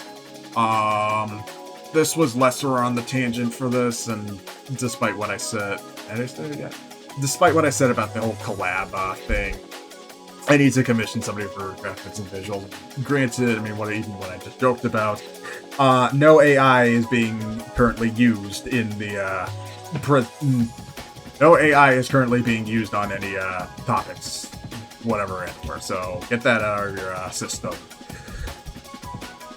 first and foremost. Yeah, so I have ideas in mind, and honestly, I have a couple things saved on. It's not Fiverr, but like Etsy that I need to put things together. Again, it's so much harder for somebody with my kind of brain capacity to visualize something and then put it to pen and paper and then, you know, convert to digital and whatnot. You know, something, again, it's going to get lost in translation. So it's like, I have the ideas in mind. It's about the execution. So, I did mention this a while ago too, and actually, speaking of Aura took up the mantle on doing this. So good for Aura to add Streamless cards. But again, I don't want to do like a one-to-one copy with Kyle. Kyle's thing about. Oh my God. I don't want to do a one-to-one copy with what Kyle's doing, and honestly, Kyle's just going more of the AI route. Just doing like AI sound fonts, which again, they're funny, but like, I need to figure out like a purpose for what I'm doing with these cards. Like, yeah, I'll probably do one here and there and everywhere, but like, I need it to be more interactive, and that's the thing that I also had in mind. Interactivity with the stream, it's kind of been a little too lurker friendly for my case. I'm not calling out any lurkers. I mean, you guys, anybody who's been here even for 5 minutes means more to me than anything else. But I still feel like, you know, I actually got a comment about this earlier. It's like, if you do all this but don't really interact with anybody, why are you even streaming to begin with? And again, at this point, I'm kind of just more doing this for my own gaze. Again, it's all personal hobby project, but like, I'm doing this for my own self-gaze than anything else. But that does bring up the question. It's like, why don't you just do like, you know, recorded content or you know, exclusive videos, which again goes back to, I'll probably do something here and there on the YouTube channel other than just uploading VOD, because my YouTube channel is just a VOD nothing right now. So yeah, I want to give this place a little bit more of a spit shine than I've done to it now, and I feel like I've done more for the VCR stream Discord, which we'll get to that later, than what I've done here. I mean, I did more for that over the last 2.5 years when I was on hiatus for a long. If you guys haven't noticed, again, like the point redeems have been disabled because, again, I just don't know what to do with it. So I need to give this place a good fresh coat of paint. All around. Not just like make it look better, but like, you know, physically make it more appealing to the masses, I guess. I don't really like to use the term like competition, but also looking at, you know, who's live right now. A lot of us go live generally at the same time, and especially all the West Coast people that I follow that keep me up till 2 a.m. based on my own volition. A lot of us are going on live at the same time, so good chunk of the reason why most people don't show up here is because they're live elsewhere, and it's like, you know, you got 500 channels plus HBO and Showtime and Stars or whatever. You know, you got all these flavors of fucking Baskin Robbins. You know, why the hell should you spend your time here? So, yeah, stream interactivity has kind of been just another page of the Zoomer terminology, parasocial, but like not in like, you know, not in the way you think. It's more like I'm just doing this one way and it's not really coming back together. So I need to see what else there is to do. I did enjoy, you know, the soundbite stuff at the end of season 4, where I implemented it. I need to just go back and confirm that, because I don't even remember what I was using to activate that. Again, that was what, 3 years ago now, so much has been new, changed, outdated, overcoded by AI, blah blah blah. I'm a little slow to the times, as you guys can tell. So,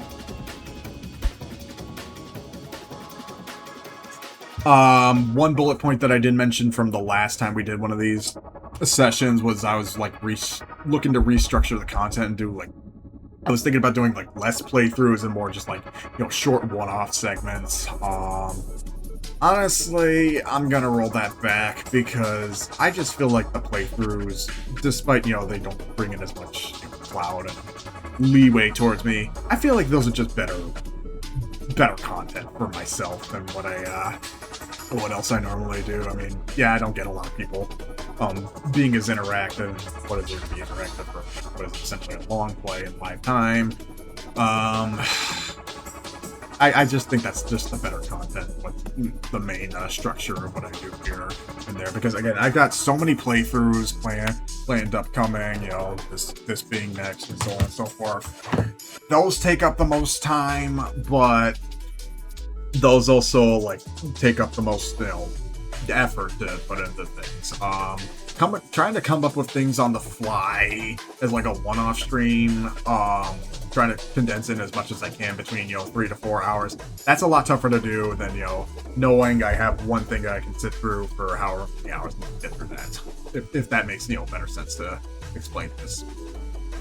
The retrospectives, though, again, those are also some of my favorite streams I'm doing. Just I haven't had the time to compile what I need to do for one more of those. Again, my favorite streams that I did from the last season were all those E3 retrospective streams, whether it was just, myself or Junie and his friend, the one Tokyo Game Show one we did for 2001, 2002. It's like, I still would like to do those, but again, at this point, they're probably just going to be solo efforts because who am I going to get to, sit through that with? When the next one of those, though, I don't know. It's just I just don't have it on my schedule right now. And the other thing is, since the last time I did those, and I also mentioned this the last time, there's been so much more content unearthed, like unseen footage and everything that's been piled up that like I could make almost days worth of this stuff. And I realized it was also a lot for Junie to have to sit through what was essentially like 9 hours worth of it over a matter of a couple days. Like, who has the attention span for that other than me? So I don't really want to have to put anybody else through that if they don't have the stamina for it. And another thing I also briefly mentioned that I remember, and I don't know why the hell I added this, because honestly, God, that probably would have been a horrible idea in hindsight. Watching a whole bunch of like old G4 show, X-Play, Attack on the Show with, Zessler, so doing React Andy to stuff to that. Yeah, that would have been a kidney-killing drinking game. So it's non-zero. It's not entirely out of the question. It's just, when am I going to do it? How long do I going to do it? Because again, with all this archive stuff, I could literally just show this off 24/7 on stream. That'd be filler content for me. But like, I need to condense it. Again, I still want to do way more of those. I just don't know when or how. And as always, the point hasn't been made. Again, it's time management. I'm a full-time adult. I need to put what I'm doing here now always on the back burner and focus, on myself, my job, my family. I gotta do all that stuff first. It's especially hard, doing this, living at home with your parents at the age that I'm at. It's been this way for however many years now. Because God, if you guys remember, way back in like season 1, season 2, when we started doing streaming all those years ago, COVID just started. I was bouncing back and forth between my old house, my college dorm, another house, like going all over the place. Season 2, my parents were splitting up. It was a cluster. Family affairs constantly always got of what I wanted to do, and they still have, and they still will. That's not going away anytime. Like, trying to figure out how to do what I want to do, given the time, the budget, I'm only one person, all right? I'm only one person trying to take care, again, of 20-something consoles, all manually needing to be updated, all this stuff, again, manually updating. I just redid my wire setup. I don't have anything, nailed to the ground because I'm constantly moving stuff, sending it around. It's a never-ending, ongoing project. And anybody who wants to get into this project or this kind of stuff now, you probably should have started years ago, especially with collecting. That's a whole topic for a whole day. God, man. And it's only just going to get even bigger starting next month, because next month is the annual gaming trade show in town, and who knows how much money I'm going to blow on that. That's where my finances are. But hopefully, with this new job, these new hours going into, I'll finally have my nights back. So maybe I'll get back to some better, Monday, Friday night streams. Better pay. I mean, $3 as an upgrade is like $30 million to me right now. I'll take any penny that I can get. So like, hopefully, moving forward from this month onward, things are gonna get better. I hope, and I know they will. All right, shameless plug time. Saru, Adam, I mean, you guys already know this, considering, you're watching this with me, but for anybody who's watching the VOD later, for the update time, let me just plug it in here.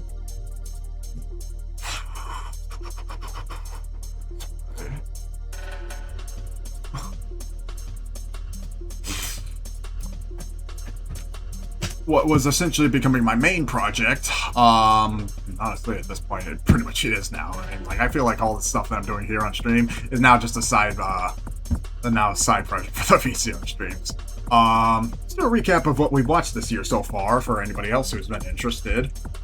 Started out rolling out with Magic Knight Rare Earth, and as you can tell,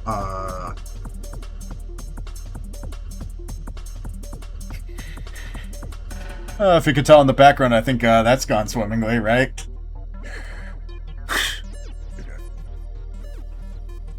And yeah, that's been hanging up on my wall ever since the end of Colossal Con. Oh.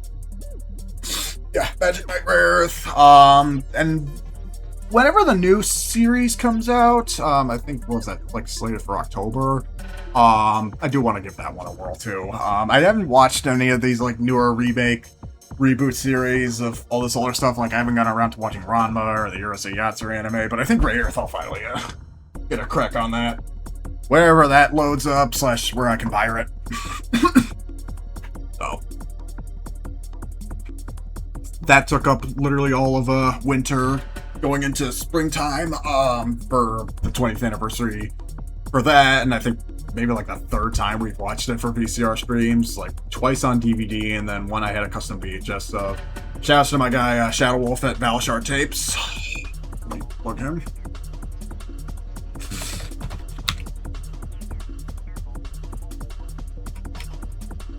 Get all your customs from this guy.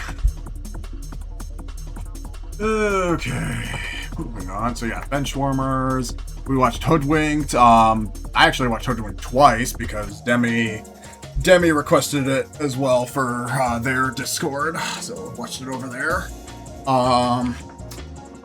Finished off the Star Wars prequel trilogy with Episode 3, again on another custom VHS. Still the best of the prequels, to be honest. Like, that one I will go back and watch, even just for the memes. We watched Keaton Thompson's Fat Albert, because kind of just the filler arc. Watched Shrek the Third, which, in hindsight, I probably didn't need to buy that on VHS. Shrek the Third is kind of a throwaway movie. It's easily the worst of the original four. Like, literally, Shrek Forever After was better than Shrek the Third, from what I remember. Over the Hedge, watched that for its 20th anniversary. Poseidon, nobody came to watch this stream. Honestly, I don't blame you. This is just basically Titanic underwater. I just needed something to fill that weekend, and that lined up as well. Another one for our 20th anniversary. We watched Cars, and that was one of the first ones in a while that we watched on Blu-ray. That got the special Blu-ray treatment because I also needed to fix up my PS3 with something. And again, we had to watch that on Blu-ray because do you think I can afford literally a $1,000 to $2,000 tape of Cars on VHS, like an actual official one? If I'm ever going to watch that on VHS, it's going to be an official release. And if I can't get like the official, Disney Club release here, I'll probably just import one from like Korea or Japan, see if I can get an import set there. And then yeah, to wrap up the spring, early summer season, we watched a whole bunch of ecchi anime, which that was fun. Watched some fighting game stuff. Tekken 1 was good. The Street Fighter Alpha one was the Street Fighter 2 movie is way better than Alpha. I'll tell you that. And then also kind of another filler arc. One of the recent pickups that I got. Adam and I watched Falling Down. Oh my god, absolutely great movie. One of Michael Douglas's best. Such a good movie. Falling Down really holds up the test of time, especially what we're dealing with now in society. And as you both know, we're currently watching Slayer's Next Season 2. We're about halfway through that season. We will have that wrapped up before the end of the month, and then we'll go into September. As again mentioned, between last month and right now, there's more stock than ever before on a future tangent. I took Adam to a trade show out in Akron last month. That was fun. Picked up a whole bunch of new good ones there. And then my guy Rob over at Mediahead has been hooking me up with stuff. And I actually just got yet another new one. Checking out all the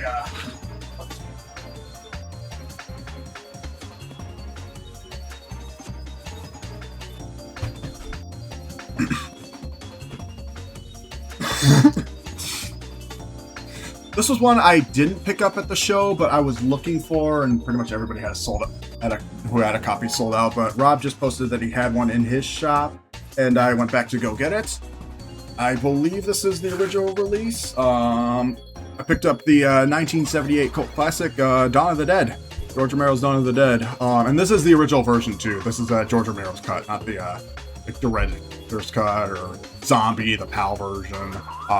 Yeah, I picked this up because I was looking for it. Oh my god, is it old?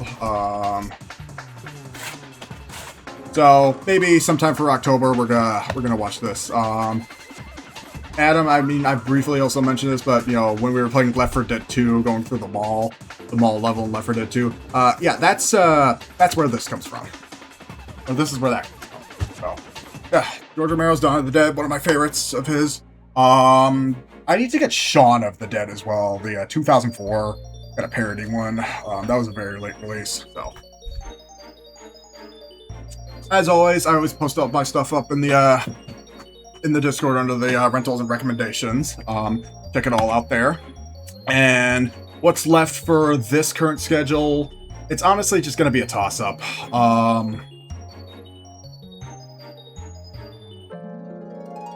I think after this, I'm gonna take a break real quick.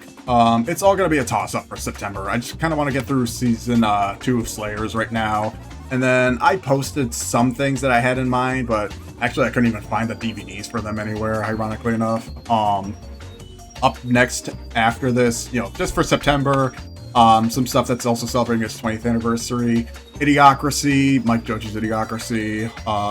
Barnyard actually just celebrated its 20th anniversary this past weekend. So I had that in mind. And then going back to the PSP UMDs, I actually have a digital copy of Open Season, the Martin Lawrence, the Martin Lawrence animated movie. So yeah, so much stuff from my childhood that I actually remember seeing in theaters, from like 04 through 07, 04, 07, 08, mid to late 2000 stuff. That's all coming up on its anniversary releases, and we'll get more into those in November. November during Christmas time, they're just out the wazoo.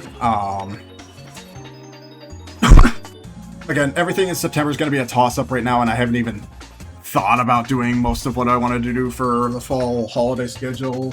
Again, obviously October, it's going to be a Halloween month. You don't want spooky stuff like this.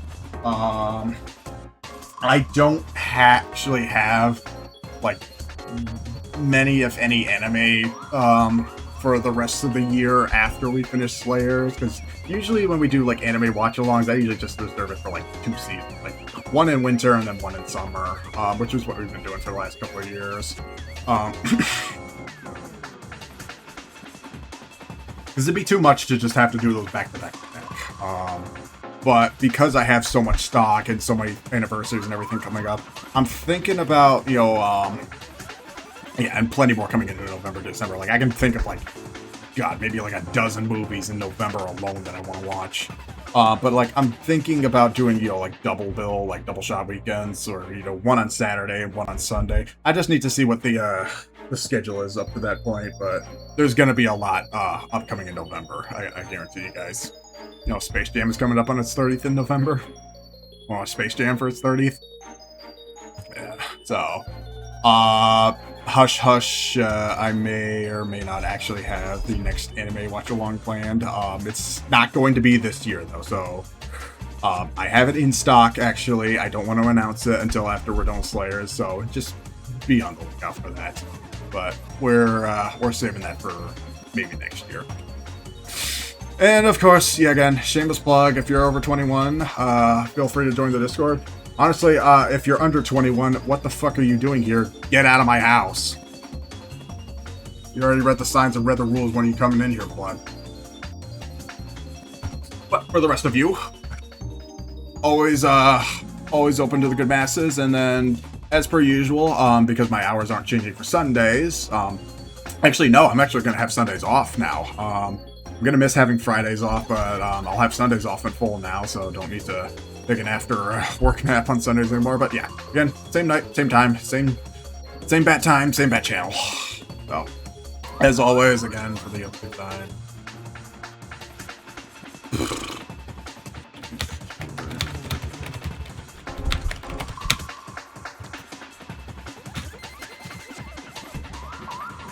Alright, why don't you?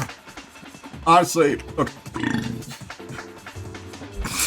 I'm gonna break here. We'll break here and then we can finish off the rest of this series. We're actually only like halfway through this, and I wanted to watch something else after the presentation, but I don't know if we're gonna have time to. We'll see. Let's just get through the rest of this. But I wanna go to the bathroom real quick. All right, be right back, and we'll finish off the rest of this. Hope you guys have been enjoying the halftime show.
Okay, welcome back to the halftime show. Browns are still going to suck this season. You cannot change my mind on that.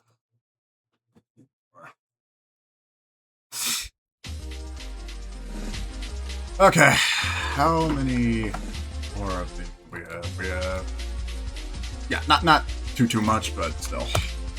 I don't think we're gonna have time to get to what we want to do afterwards, unless I'll do an extra marathon.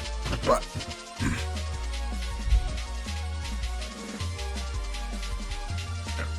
so, the other side of things that I want to mention is what is unfortunately being scrapped moving forward. And honestly, I kind of wanted to make season 5 just like a complete reboot of the franchise here. Just write a new tangent, write a new path. So pretty much everything from season 4 and prior that I just mentioned, all those quote-unquote leftovers, the like stuff I couldn't get to when I went on hiatus. Yeah, I consider those being shelved and axed right now. So that includes, stuff like the PS1 games that we couldn't get to, the PS2, the Wii, the Dreamcast, like all that stuff that, like I said, maybe we'll get back to that at some point. I don't think we're going to, honestly. We just don't have the time, and I gotta move forward. Again, that mention of scope creep, being, I want to do all this stuff, but again, I'm only one person. I only have so much time. Also working a full-time 40-hour-a-week job. I don't have that time like I had in college, to do all this stuff anymore. I gotta move on. So yeah, PS1, PS2, Wii, Dreamcast. It's a miracle I even have my Dreamcast up right now, but I haven't touched it. I'm gonna be honest, the PS1 and the Wii have just gotten like the most neglect out of all the consoles that have shown up on stream over like the last year. I haven't touched like either console since I ended season 4, and that was well over 3 years ago. Point. The PS1 is getting shelved now, like pretty much the entire console, because I need to replace the console immediately. The Terra Onion mode was not the best investment for the PS1, and I talked about this a lot when I was over at Stone Age Gamer back during the 4th of July weekend. Even the guys over there agreed that like it's not worth getting a OD for the PS1 anymore. Or a mode, the Terra Onion mode.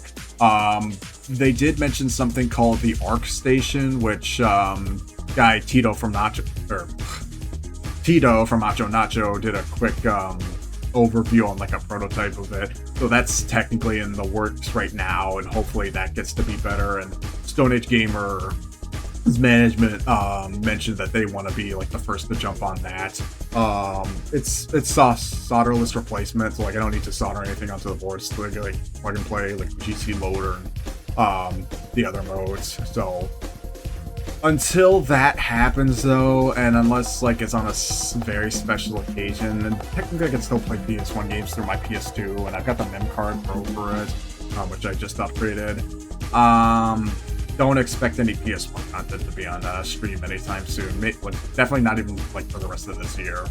I want to get some actual use out of my PS1, and the mode has not proven to be what it's worth. And when it's coming from the guys who sold me the mode and modded it for me, telling me that, yeah, they realized that too. So no fault on Stone Age Gamer's account by any means, but like, I don't even think they're doing mods for the mode on PS1 anymore. Like, they're only just doing it for the X Station. And knowing what I do now, I definitely should have just taken the X Station. And honestly, I got the mode right about the time where some grave news happened. That's all past history. The PS2, for the umpteenth time again, really does need another refurbish. And it's mostly just about stuff being constantly updated and outdated. My biggest gripe with my PS2 right now is it is pretty much hands down the hardest console to get new games added to right now. mostly due to hardware limitations on the PS2 itself. The FTP server client or whatever that I try to use through all the tutorials, either I'm just not getting something, or it's just completely broken. At one point, like during 2022, it did work well. That I was able to get through. It was working well for a good while, that I was able to get stuff added onto the console through an FTP using a really old, outdated client, but like now that's not working anymore, and it only works just whenever it feels like. I tried the OPL dumper, like the HDL manager and everything, and when I originally put it together, I tried dumping the games directly from the disc onto the drive itself. That wouldn't work, because the disc drive on the PS2 itself, because again, I think it reads at like 1 or 2x speed. It's from 2000. It's just too old and too slow to copy and burn the games directly off the disc onto the console itself. What I was thinking...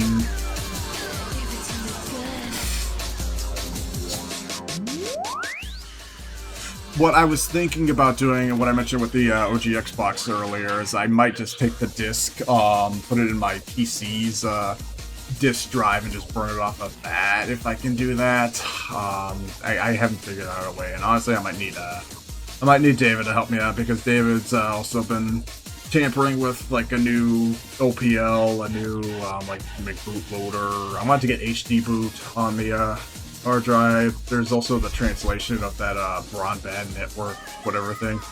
There's a lot I need to do with PS2, but let's put it first and foremost. And already once have I had to wipe the hard drive to format it to get it working with my new PC.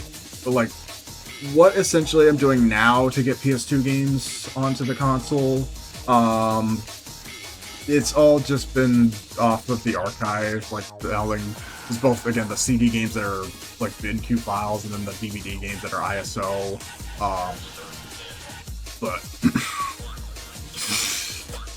But if I got the brain, please, BAWLS, what are you doing to me?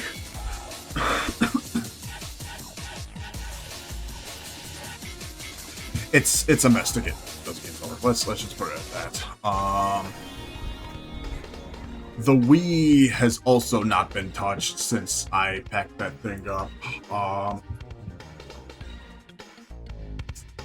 And that also needs a complete refurbish, because there's so many things on that I need to update, like the homebrew software, the games that had hacks. I don't think I've shown like off a single Wii game since we ended Season 4. I'd like to get a move on that before the end of the by the 20th anniversary coming up in November. I like dedicate a day to that. Yeah, we did Mario Galaxy, and God, we did Soul Calibur Legends. Yeah, Season 4 ended so abruptly that it's like I almost can't even remember anything between the 4 or 5 months that we had that season. Things just fell off a cliff. It was a good idea, again, poorly executed.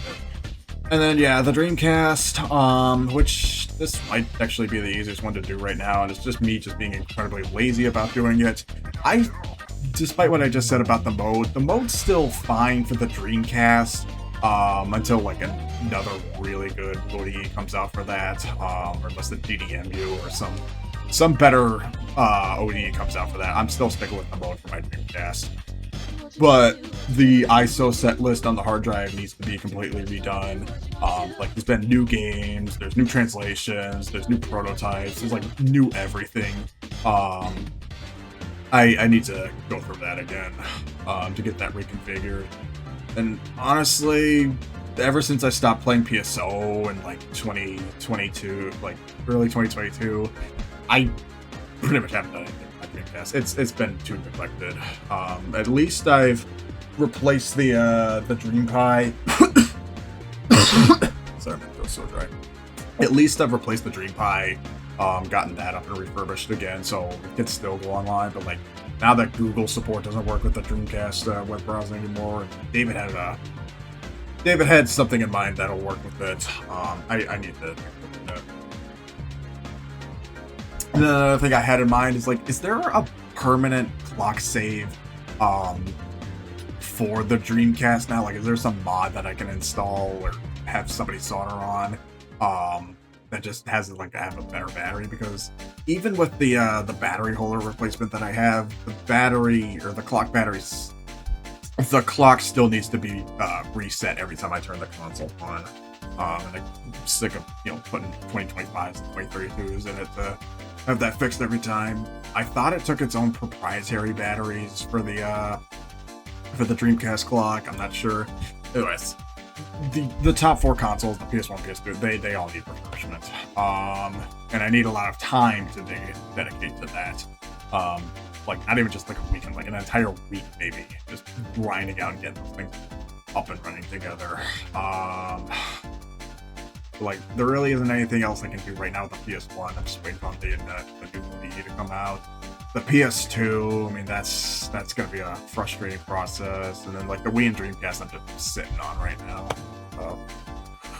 But other than that, I would just everything that I've said about Season 4 and prior that it said would come back someday. Yeah, just kind of consider that, back on the shelf right now. Speaking of things that's been on my mind for 4 years as an elephant in the room that I need to address, does anybody remember that I was supposed to play through Shenmue 3? And I mentioned that when I said I would get a new PC upgrade.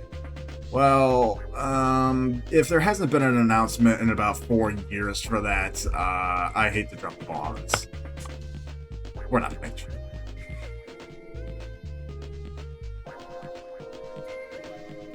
I'm sorry to say, I can't. I don't have the time. Especially after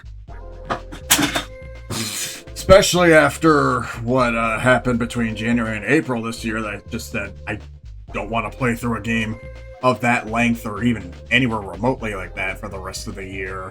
And if that's not going to happen by then, it's not going to happen now. I even mentioned this coming back into streams back in November. It's like, I just don't have the time or motivation. Honestly, looking at the retrospective reviews of Shenmue 3, is it even worth it? Like, do I really want to sit down through 30 to 40 hours out of what's essentially fan service for yet another unfinished chapter of Shenmue? Who's going to wait for Shenmue 4 now? So, officially, I think, as far back as I remember, I announced that way back in March 2022. I think that was like, God, maybe a season 3? Like the start of season 3 announcement. And like the only way I said I would get that was if I ever got a new PC, which even at the time I was looking for new stuff. My old laptop definitely wouldn't have handled it. Because at that point my laptop was going 6 years, and I killed off my laptop at the end of November 2024. Yeah. I didn't get a new PC until nearly the end of 2024. Already a year and change into my indefinite hiatus. Like, by that point, it still would have been another year before I came back to streams, and like hell at that point, do you think I was going to kick off a new reboot season of streams with fucking Shenmue? Like, at this point, I'm just better off playing the Yakuza games on PS2 and PS3. So, I mean, even at that point, going into now, God, it's been well over almost 5.5 years since we even played through Shenmue 2. That was what started out season 2 of streams. So, yeah, it's 4.5. Oh my God, Sir, thank you so much, buddy. Yeah. But yeah, like at that point, it's been 5 whatever years. At that point, it's been about as long as we've been waiting for Shenmue 3 to come out that it would have been for that. Like, I don't want to have to make you guys wait more time for Shenmue. So, if I do, maybe that'll be like an off-stream playthrough, because I did mention I wanted to find at least one game that I wanted to get through of average, easy length, that'll appease to me off stream. And I might make a mod segment. I don't. But no. So just consider Shenmue 3 thrown out the window by this point. everything else from that, and I can't believe I'm picking stuff up from, you know, Season 3, Season 4. It's like, what else happened at the time? I mentioned I wanted to get Splatoon 3 and get a Switch, and that was going to be at the end of 2022. And I eventually got that, you know, a year after that, and Splatoon 3 is basically now on its shelf life, or now on life support. Now the Switch 2 and Splatoon Raiders of the Lost Ark just came out, which Adam's been playing through that. Hint, hint, by the way, Adam, I got some stuff in the mail for you for your birthday. So, demo disc.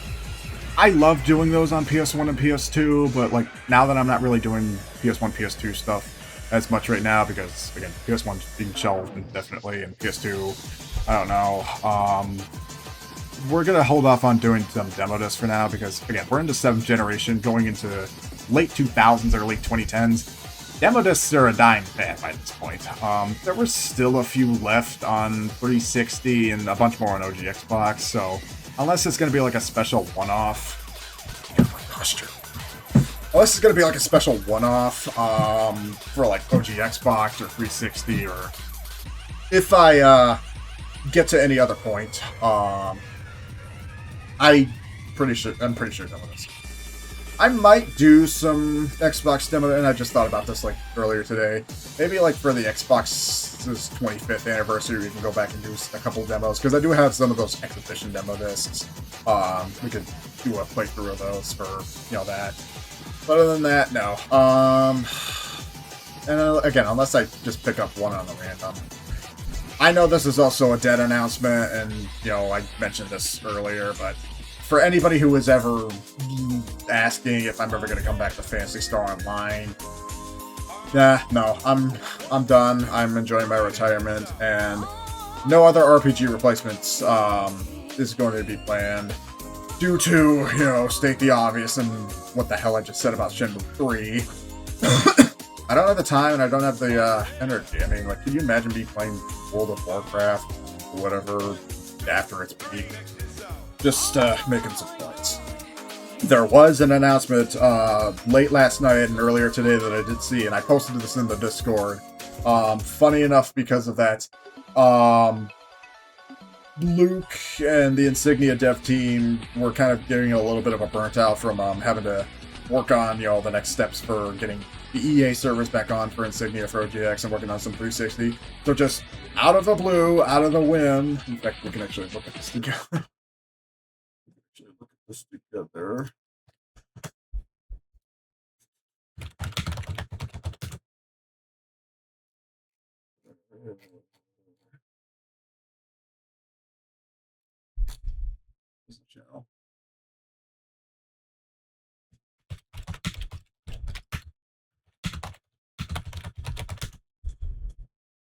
Yeah, just out of the blue and out of a whim, Luke, the head dev for the Insignia team, decided to get this back up online. And this is hilarious to me because for years now, I've wanted to see this back online, specifically on PS2 or now 360. Everybody thought I was crazy for this. Everybody thought it couldn't be done, would never be done, and everybody just kept barking at me to just play the private servers on PC. No, I was adamant about this. So, I mean, we've only gotten just the announcement recently for this, but if this actually goes through and goes further, and I mean, I would trust the Insignia guys, especially Luke, to do this more than anybody else. I mean, I guess the term the kids are using these days is vibe coding.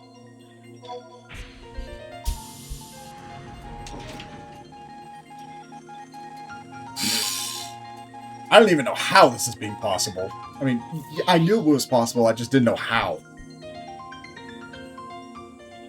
But, like, if they're not joshing me, if they're actually doing this and it actually becomes, like, an open alpha thing, then by God, yeah, I'm jumping on this, and this is going to be a recurring thing on streams. This would be a suitable replacement for PSO.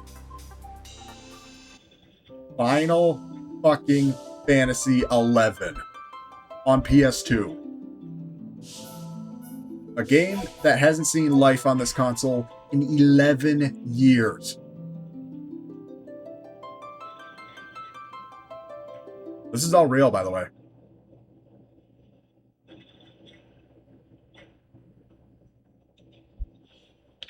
I wonder if I forgot to turn his mic off because I can hear the mic in the background. Yeah, I mean, originally I only wanted to do this on PS2, but that gives ground that maybe at some point in the future the 360 version can come up again. We'll start with this. Let's start with this, though. I also noticed that this is the Japanese version, so I'm wondering if this is a case like, I'm wondering if this is a case like the Resident Evil Outbreak games, like where you have to play the Japanese version and then have a patch translation over for that. It's like, right now, the only thing even remotely close to what we can do with an online RPG on PS2 right now is EverQuest Online Adventures. Which, yeah, technically I could be playing that right now, but you guys really want to watch me play fucking EverQuest? Ooh, I don't even know a single person playing EverQuest right now, let alone on PS2. Yeah, PS2, I mean, despite having all those private servers, doesn't get as much online playtime, at least from what I've seen, compared to the OGX. But this is quite literally a game changer.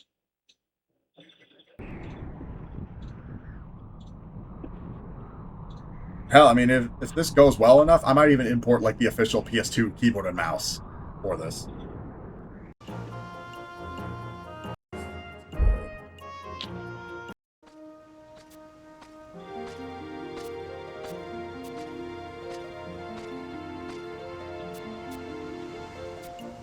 For all you very old folk out there, technically the Japanese version of this game predates World of Warcraft by 2 years.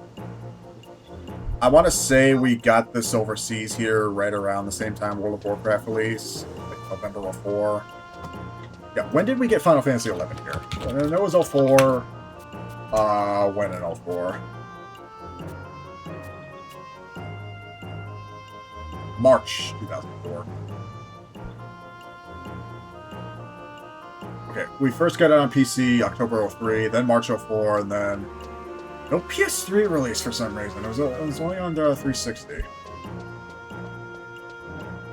But again, it's hilarious that for years I always thought this was possible and nobody believed me, and here we finally are. And you know what? Who's laughing now? If this actually goes through, I mean, it's gonna be a lot for, you know, Luke and the Insignia guys to juggle between this and the, you know, the Xbox, whatever, the Insignia project. Which, again, between that, they're working on one half is the EA games for the OG Xbox, and then the other half is 360 support. So, do one thing at a time, but if this gets 360 support as well. Oh my god. I don't care what it takes. I might even buy like another PlayStation 2 with an original IDE hard drive just for this. If I need to. I mean, the Dreamcast, the PSO sold me on the Dreamcast. Why not this?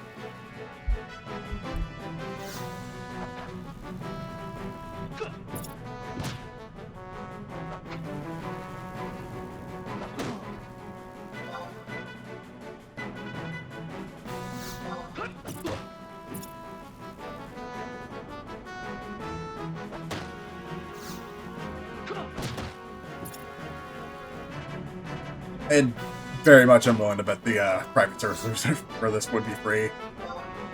Again, best thing about PSO, private servers being free and open. I just don't fucking this.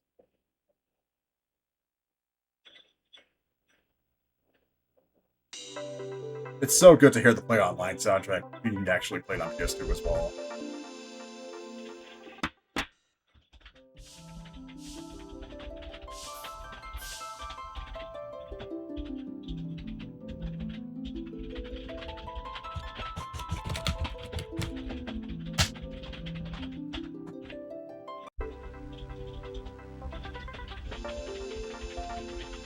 Okay, well, you get the point of that.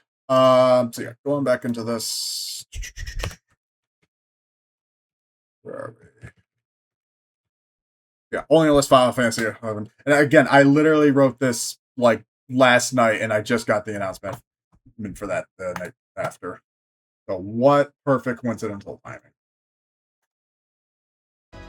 Okay. What else? And again, even though I'm retired from PSO, if I catch one of my friends or somebody that I'm following playing PSO, and it's their first time, I might just, lurk in chat, help others with their guild quests from time to time. Again, very rare occasion, I'll probably bust out my character. If I'm gonna play it now, it's probably gonna be on the Xbox. I don't really have any means to play it on Dreamcast, or anyways. And then, yeah, again, one more mention, just kind of back into mental health support.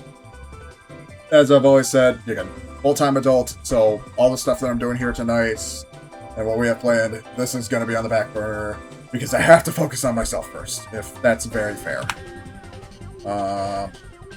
I'm not moving out anytime soon. Who the hell can? Like, despite me getting a $3 pay increase, that's not going to be enough to live on my own. Who am I kidding? Like, $30 an hour probably won't even be enough.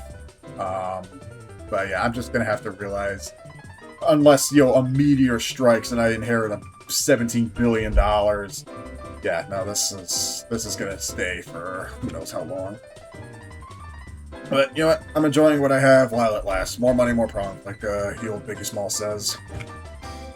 And yeah, as I mentioned earlier, this is just kind of recapping everything.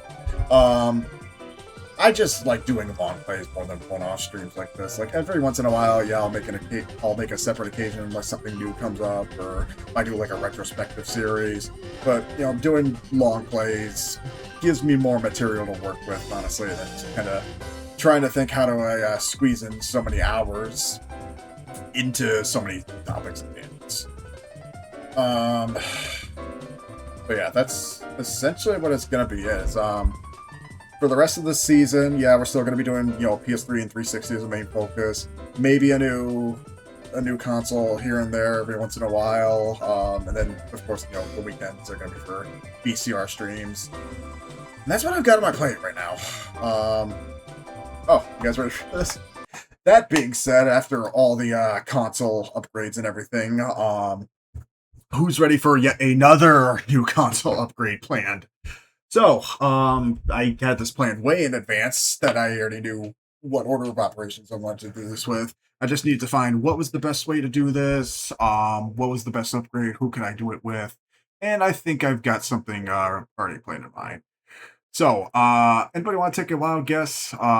We've upgraded the PS3 and the 360.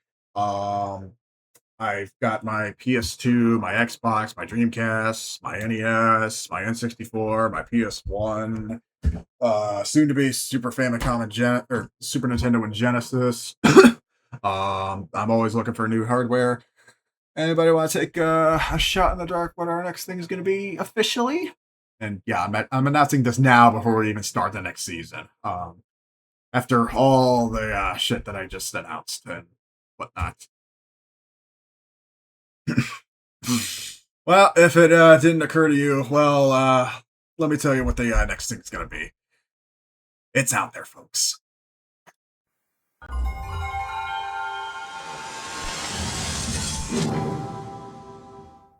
Yes, officially, the next console upgrade in line after PS3 and 360 is going to be the Saturn. And yes, I've decided to upgrade it with the Saru flashcard. For anybody who doesn't know what the heck this thing is, let me turn on some background music.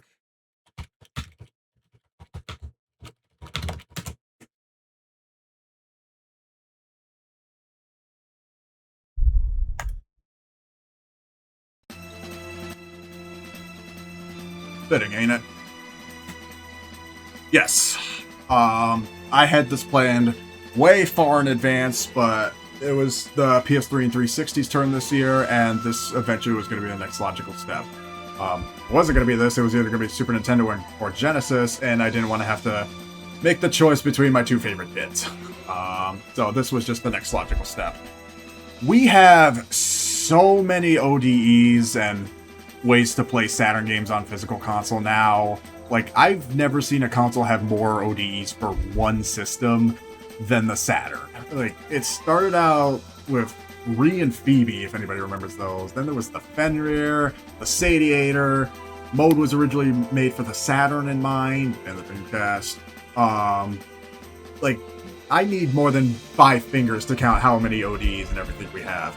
But now, going into modern times and going the open source route, a la the Summer Cart, I think we're gonna go with these guys. Technically, I could get the Flash Cart anywhere from anyone. Again, it's like an AliExpress project. Anybody can build one of these. Anybody can sell one of these. It's all open source. There's any way you can do this.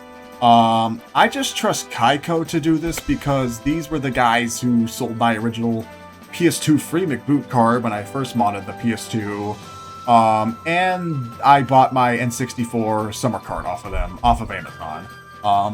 Right now, I'm looking at this on Amazon. It's only $80. See if I can actually pull it up.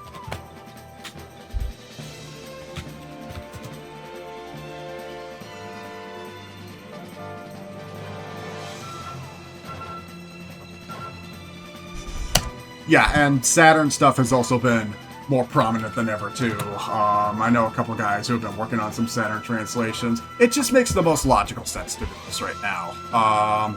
So, kind of looking over the Amazon page. Right now, it only comes with an 8GB micro SD cards to start, which is kind of anemic and pathetic, even for Saturn, so that's only going to hold, like, what, 10 games. My overkill idea in mind is also to upgrade it with something as big as, like, a terabyte, because I think this thing takes up to, like, a terabyte. I'm probably not even going to need that much space, but if I can house every game that I want to play on it, plus the Japanese games, plus hacks, homebrews, translations, prototypes, demos, a la Mox, a la Word. Yeah, I'll do that. It's more of a matter to me to get the cart in hand now, while it's still in stock, than to get the space for it later, because I can, right now, just kind of swap out games for it. My only caveat, though, I haven't touched Saturn emulation. It's not technically emulation, it's FPGA, but, like, I haven't touched this stuff in probably the better half of a decade and a half now. So, like, I kind of need a little bit of a helping hand getting this thing up and running. But, there's some very good things to this. Not only does it work as a flash cart, it works as a built-in RAM expansion cart from what I've seen too, so I don't need to import that cart and switch that out. It does everything that the Pro Action Replay does. It'll let you play region-free games. From what I've seen, it should have a memory save onto it, so it acts as a RAM cart for that too. That you can save to that. I did have my console already modded with the mod chip when I went out to Stone Age Gamer. They just did it right then and there, so technically I don't even need the clock battery to save the games anymore. So when the clock battery dies, my games should still be saved, which is a good thing. It is region free, and looking, and hopefully I can get this fixed with the RetroTink, because I was actually having some resolution issues, and which is also what prompted me to buy the RetroTink. I was having some resolution issues with the component cable for it, so this is why I bought that. But like, if I can get some games like KO Flying Squadron 2, the PAL version of Mega Man X3, Deep Fear, like all the PAL games that didn't get released here, those would be fun to look around. Again, I haven't put in any thought as to like what the I haven't put in any thought as to you know, what the process would be like for this. It's just I kind of want to fit the cart and we'll go from there. But if this does pretty much everything that I want it to do, this might just be like the one cart that I'll ever need for the Saturn, because I originally was going to buy this in tangent with the Sadiator, which I know, Drew, you have one of these. I thought like I could use this like a double for one thing, like one thing does the other. I was going to use the Sadiator as the main ODE, but I think this does pretty much most of what I needed to do outside of just like a couple things that aren't upgraded or, you know, aren't compatible yet, which we'll probably get in future upgrades. Again, it's open source, so anybody can do it. So, if I get to it by this season, it'll probably be like the tail end. I'm not looking to get this like really anytime soon, but I want to get it, you know, soon enough that I can have the card and work on it then. Okay.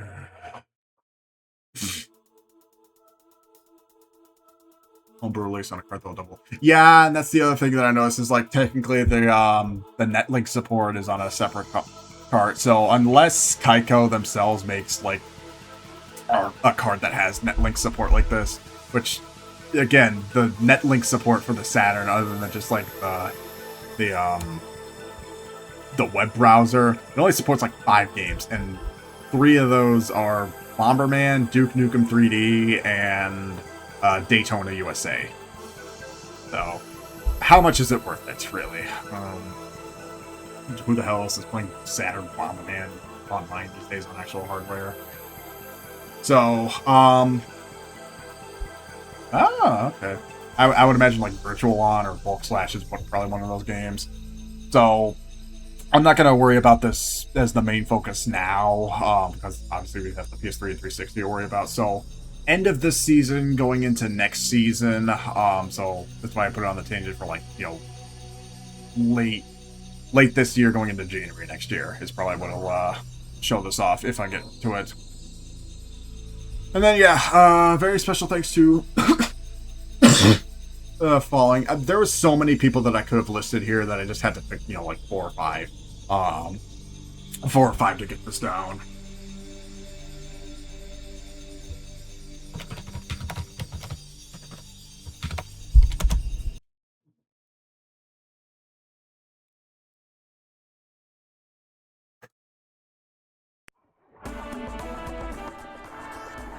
Just switching to. I have a lot of. Well, I have, you know, 4 or 5 people. Why's my throat so dry? First of all, Aura, thank you for being, you know, the one collab that I did, besides Adam earlier in June, and just being an amazing support system, to me over this year when I needed it. And Aura, again, you were the one person to get me over the 250 follower goal hump that's been sitting on my channel for whoever knows how many years, so I'm finally over that hill. So again, I have you to thank so much for that, and thanks to introducing me to so many new people. So yeah, Aura's the big one I have to name. Boshi, I know Boshi's been struggling a little bit, you know, moving out into a new place. She was kind of going on a downhill for a while, but I'm glad to see that she's been bouncing back and getting to be back on her own feet, and I have to thank her for having the courage to stand up and, you know, fighting the good fight. So I wish all the best for Boshi, and thanks again for being another great inspiration for me and somebody that can always just walk into on a casual notice. I showed Boshi the Final Fantasy XI thing that we just watched, and she's very intrigued by it too. So hopefully that'll be a thing. Cappy, I mentioned Cappy briefly earlier tonight. Cappy and I just recently reconnected for the first time in almost a decade, and Cappy's been too nice. It's almost like a vice at this place. I've never met somebody this year alone who's been as nice and heartwarming as Cappy has, and I really wish I could see myself get some inspiration for that. Cappy opened. I was able to open up the Cappy when I needed it, and I'm glad Cappy insisted on that. I really, it was really a good stepping stone after the playthrough between January and April, that I could let go of some final things, come to terms with myself, and the Cappy was the most understanding and didn't even question otherwise why. I really was scared going into that, thinking I would just be abandoned like everyone else. But no, Cappy stood up, hugged. I was almost speechless. I felt like, you know, there was so much that I needed to get off my chest. Somebody to listen and to understand, and Cappy was very grateful. You know, what Cappy did for me meant so much. I'm not going to forget that. I got exactly what I needed. I hope we keep a good connection and relation to each other for a good hot minute. Maybe we'll see each other around on stream one day. And then yeah, Effie and Jazz. Thank God we finally. I mean, it's been a while since Effie and I have rekindled and let bygones be bygones. But I've been frequenting Effie and Jazz's streams a good while this year, and we've also been on good connections with each other, especially me and Jazz. Funny enough, I wanted to mention to Jazz that at the store at Rob's that I got the downloaded the tape, he just got a shit ton of Saturn stuff in, and one of the games we've actually been talking about doing playthroughs of is the Saturn version of Resident Evil, and Rob just got a big haul of Saturn stuff, and he has the Saturn Resident Evil complete in the box, like complete in the case and everything, like $400, but still. But yeah, Effie and Jazz have been very nice, wonderful inspirations that I'm glad to work in their streams as I fall asleep. Effie, I just played Hell Maiden. I played it on stream. I played the demo of it on stream when we were doing the Steam demos a month or so ago. But I bought the full game because I was watching Effie play Hell Maiden, and oh my god, it's such a good game. It was so cute. It was so cute to see Effie play, and then okay, enough about that. But yeah, I mean, especially when I most needed it and needed her, Effie also put me in. So I'm more than grateful that she did that for me. So yeah, between the two of them, they are very good company. And then, surprise, surprise, who do you think of the next two people I'm going to thank? You two. I know it kind of goes without saying at this point. I know you're probably flustered and blush by saying this. You guys are what make this stream possible. I mean, not just here, but during the VCR streams when I'm not watching. Yeah, I have fucking Bono following me, alright? I mean, we're both Irish. We're both Irish drunken bastards, but still. But yeah, I mean, needless said, you two making all the VCR streams possible over the years, making the Slayers watch along so much fun. I mean, oh my god, the last when were we watching that last night? No, it was last night, wasn't it? Watching Slayers last. I mean, I was so. Oh my god, man, that was so cute. Thank you guys so much, and especially Saru, thank you for making me feel way older than what I already am. I need an old soul to rekindle with, and you are exactly the guy to do it. I also did want to mention, just kind of as a reminder, next month, Adam and I are going out to the Cleveland Gaming Classic show here. That same weekend, your show up in Hartford, the Retro Gaming World Expo, I think, is going to be there. James Rolfe is going to be there. Tito from Macho Nacho, that I mentioned earlier, I think he's going to have a booth there. I would go to that show again. I would kill to go up to Hartford and just spend a weekend with you, talk Whaler shit. See if I can get up there too. But yeah, and again, Adam, it's your fucking birthday weekend. There's nothing. Happy birthday, first and foremost, by the way, again. But like, dude, you're my best friend. I have almost nothing else left to say that hasn't already been set up a few times before. We're gonna have a fun weekend. I'll get you some good stuff. It'll be alright. And then last, again, without all the guys from the Xbox community, between Insignia, between the Halo Classic Hub, and especially Nitrosity on working on my 360 to make this first half of the season possible. Without any of those guys, even without one of them, none of this would be happening. I wouldn't have anything to talk about, and I'd just be losing my mind. I've gotten every single penny worth out of getting my OG Xbox refurbished by Scooty, all the moments during Halo 2's weeklies, which there's so much fun. I mean, I look forward to those literally every single Thursday. And hopefully now with the new job, I can actually start earlier. I mean, I've been starting at, 9:30 when they're already halfway done. Maybe we can start those earlier now. But again, I would recommend these guys to anyone, especially, Luke now bringing back Final Fantasy fucking 11 on PS2 back to life. I'm speechless.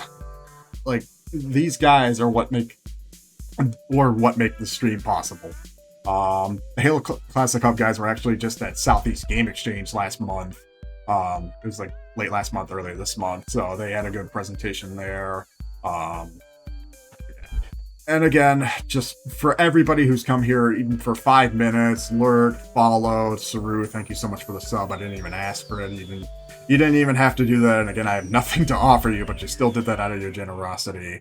You're literally only the second person here who's ever used the Prime sub on me. Without even saying it. But like, for anybody who's been here over the last couple of years, it means so much to me. So, from the bottom of my heart, once again. Oh my god, that dude. Nice, dude. Well, that's the end of the presentation. Unfortunately, I kind of want to finish this a little earlier. Some games. I did want to watch the F3. Yeah, I did want to watch the F3 fan game thing, but it's a little late right now. It's midnight. We finished it at like 1 o'clock, so I might have to just save that for a rainy day. But I did want to watch this on. Stream at one point. So maybe just as a quick one-off.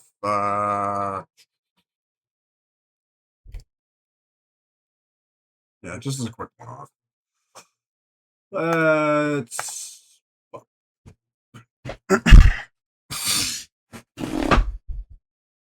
Okay, how do I get this thing set up now that I have up 10 billion things I have to push to get my What's that? Oh, another thing. While I was fixing up my RetroTink and my whole layout setup and everything, I had to downgrade the firmware to get it working on my new TV. Unfortunately, that wiped out the profile saves on my RetroTink, so I have to manually remake all of those. And the only one I got working on right now is the 360.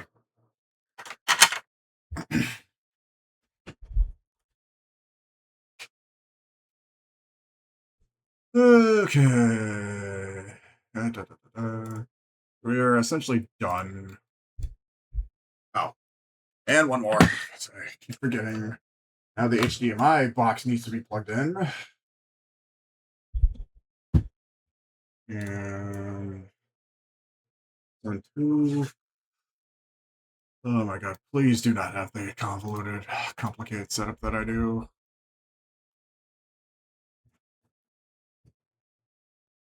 Alright.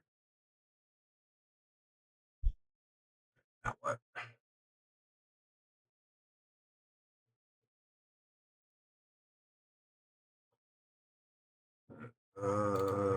Total.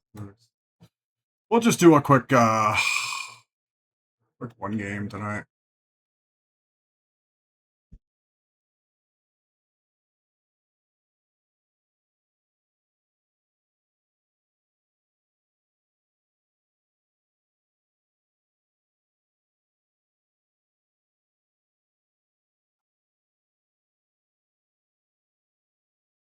You're crazy.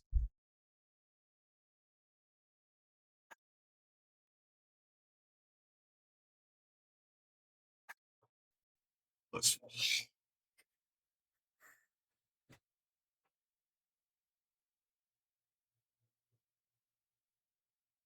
That's kind of really been the only downside of this mod is my 360 is still prone to freezing on menus.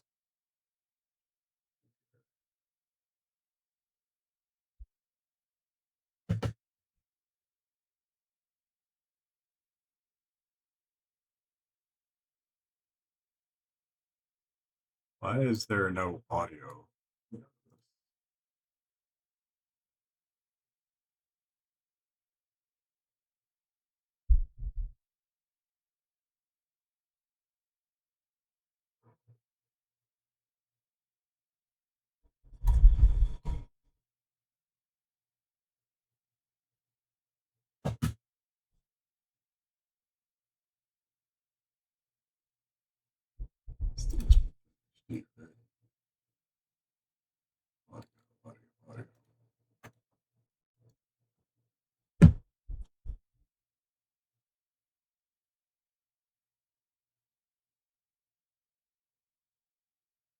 Let me just jump into a random game, see if I can get the audio working.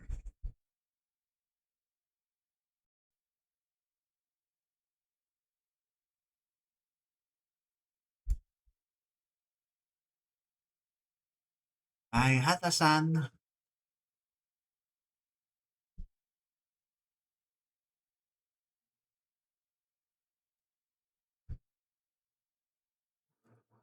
Uh,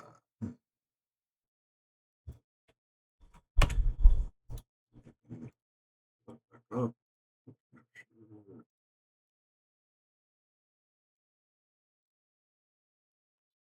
3.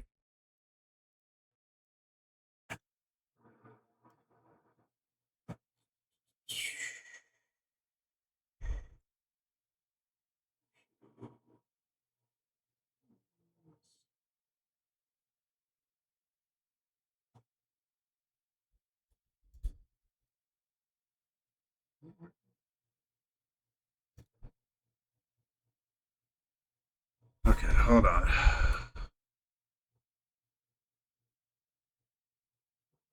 I'm glad I'm testing this now while I have the free time.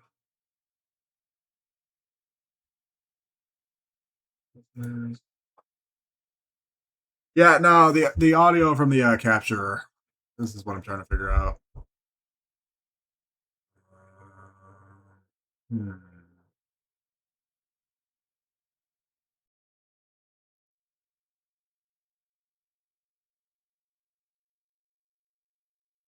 Working on like any other thing?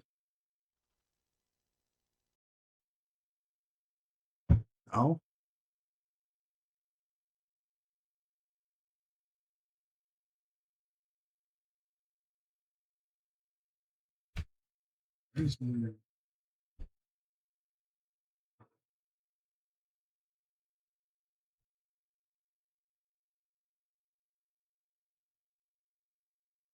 Okay, there's no audio coming from my TV. Okay, so maybe something's unplugged. Let me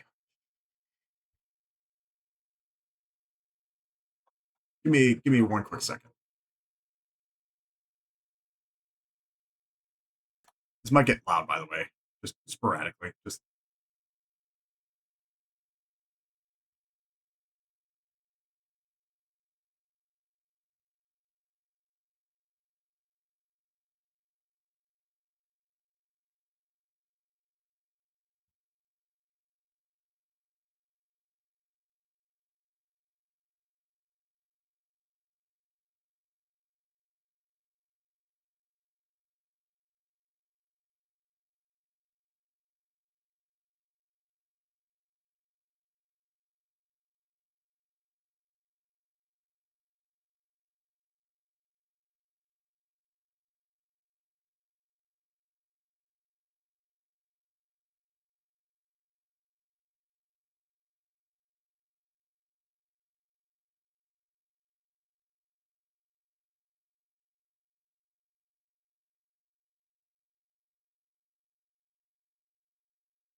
All right, you know, I can't figure it out right now, so we're just gonna have to. I guess we're just gonna have to call it a night.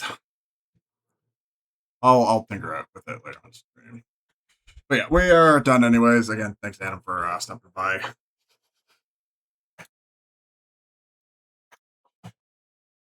Yeah, that's essentially basically everything I want to get off my chest moving into the second half of streams. Tonight,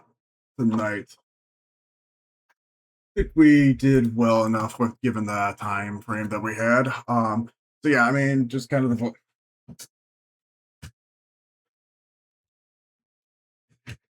basic recap of things just moving forward. As soon as I get the chance, Halo Reach will be the Halo Reach will be like the next playthrough that we can do together. Just to kind of wrap up that official first half of streams. Just whenever Adam can. But moving forward, the start of the PS3 session of streams will start with Resistance Fall Man. Whenever I get an open weekend, when my mom's out of town, we will do the PS3 marathon, the retrospective live whatever marathon, and then yeah, moving into essentially just September, October onwards, we'll just go where the wind blows for now. But yeah, I am very happy that I finally got this new job. I'm in much better spirits now than I was in the last 2 months, and I had this job to thank. And of course, again, I have everybody here on and off stream to thank, who's helped me out for everything. Yeah, I'm very excited for once to see how things are going to be moving forward. There are a lot of people to R&R to today. Is Mono still on, or is Mono? No, Mono's done. I've got a good idea. Hey, do y'all know that it was Metroid's 40th anniversary earlier this month too? The Famicom Disk System version.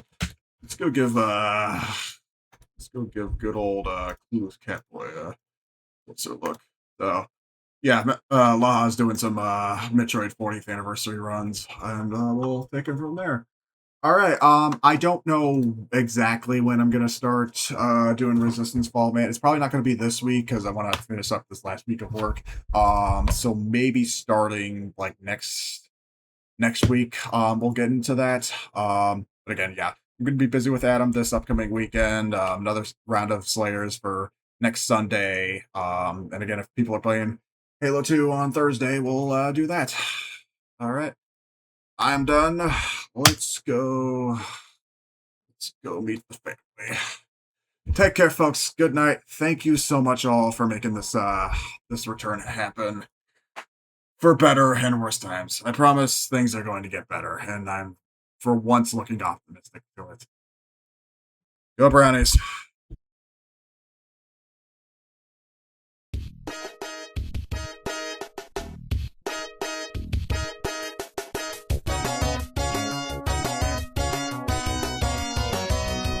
Hi everyone, welcome to John Madden Football.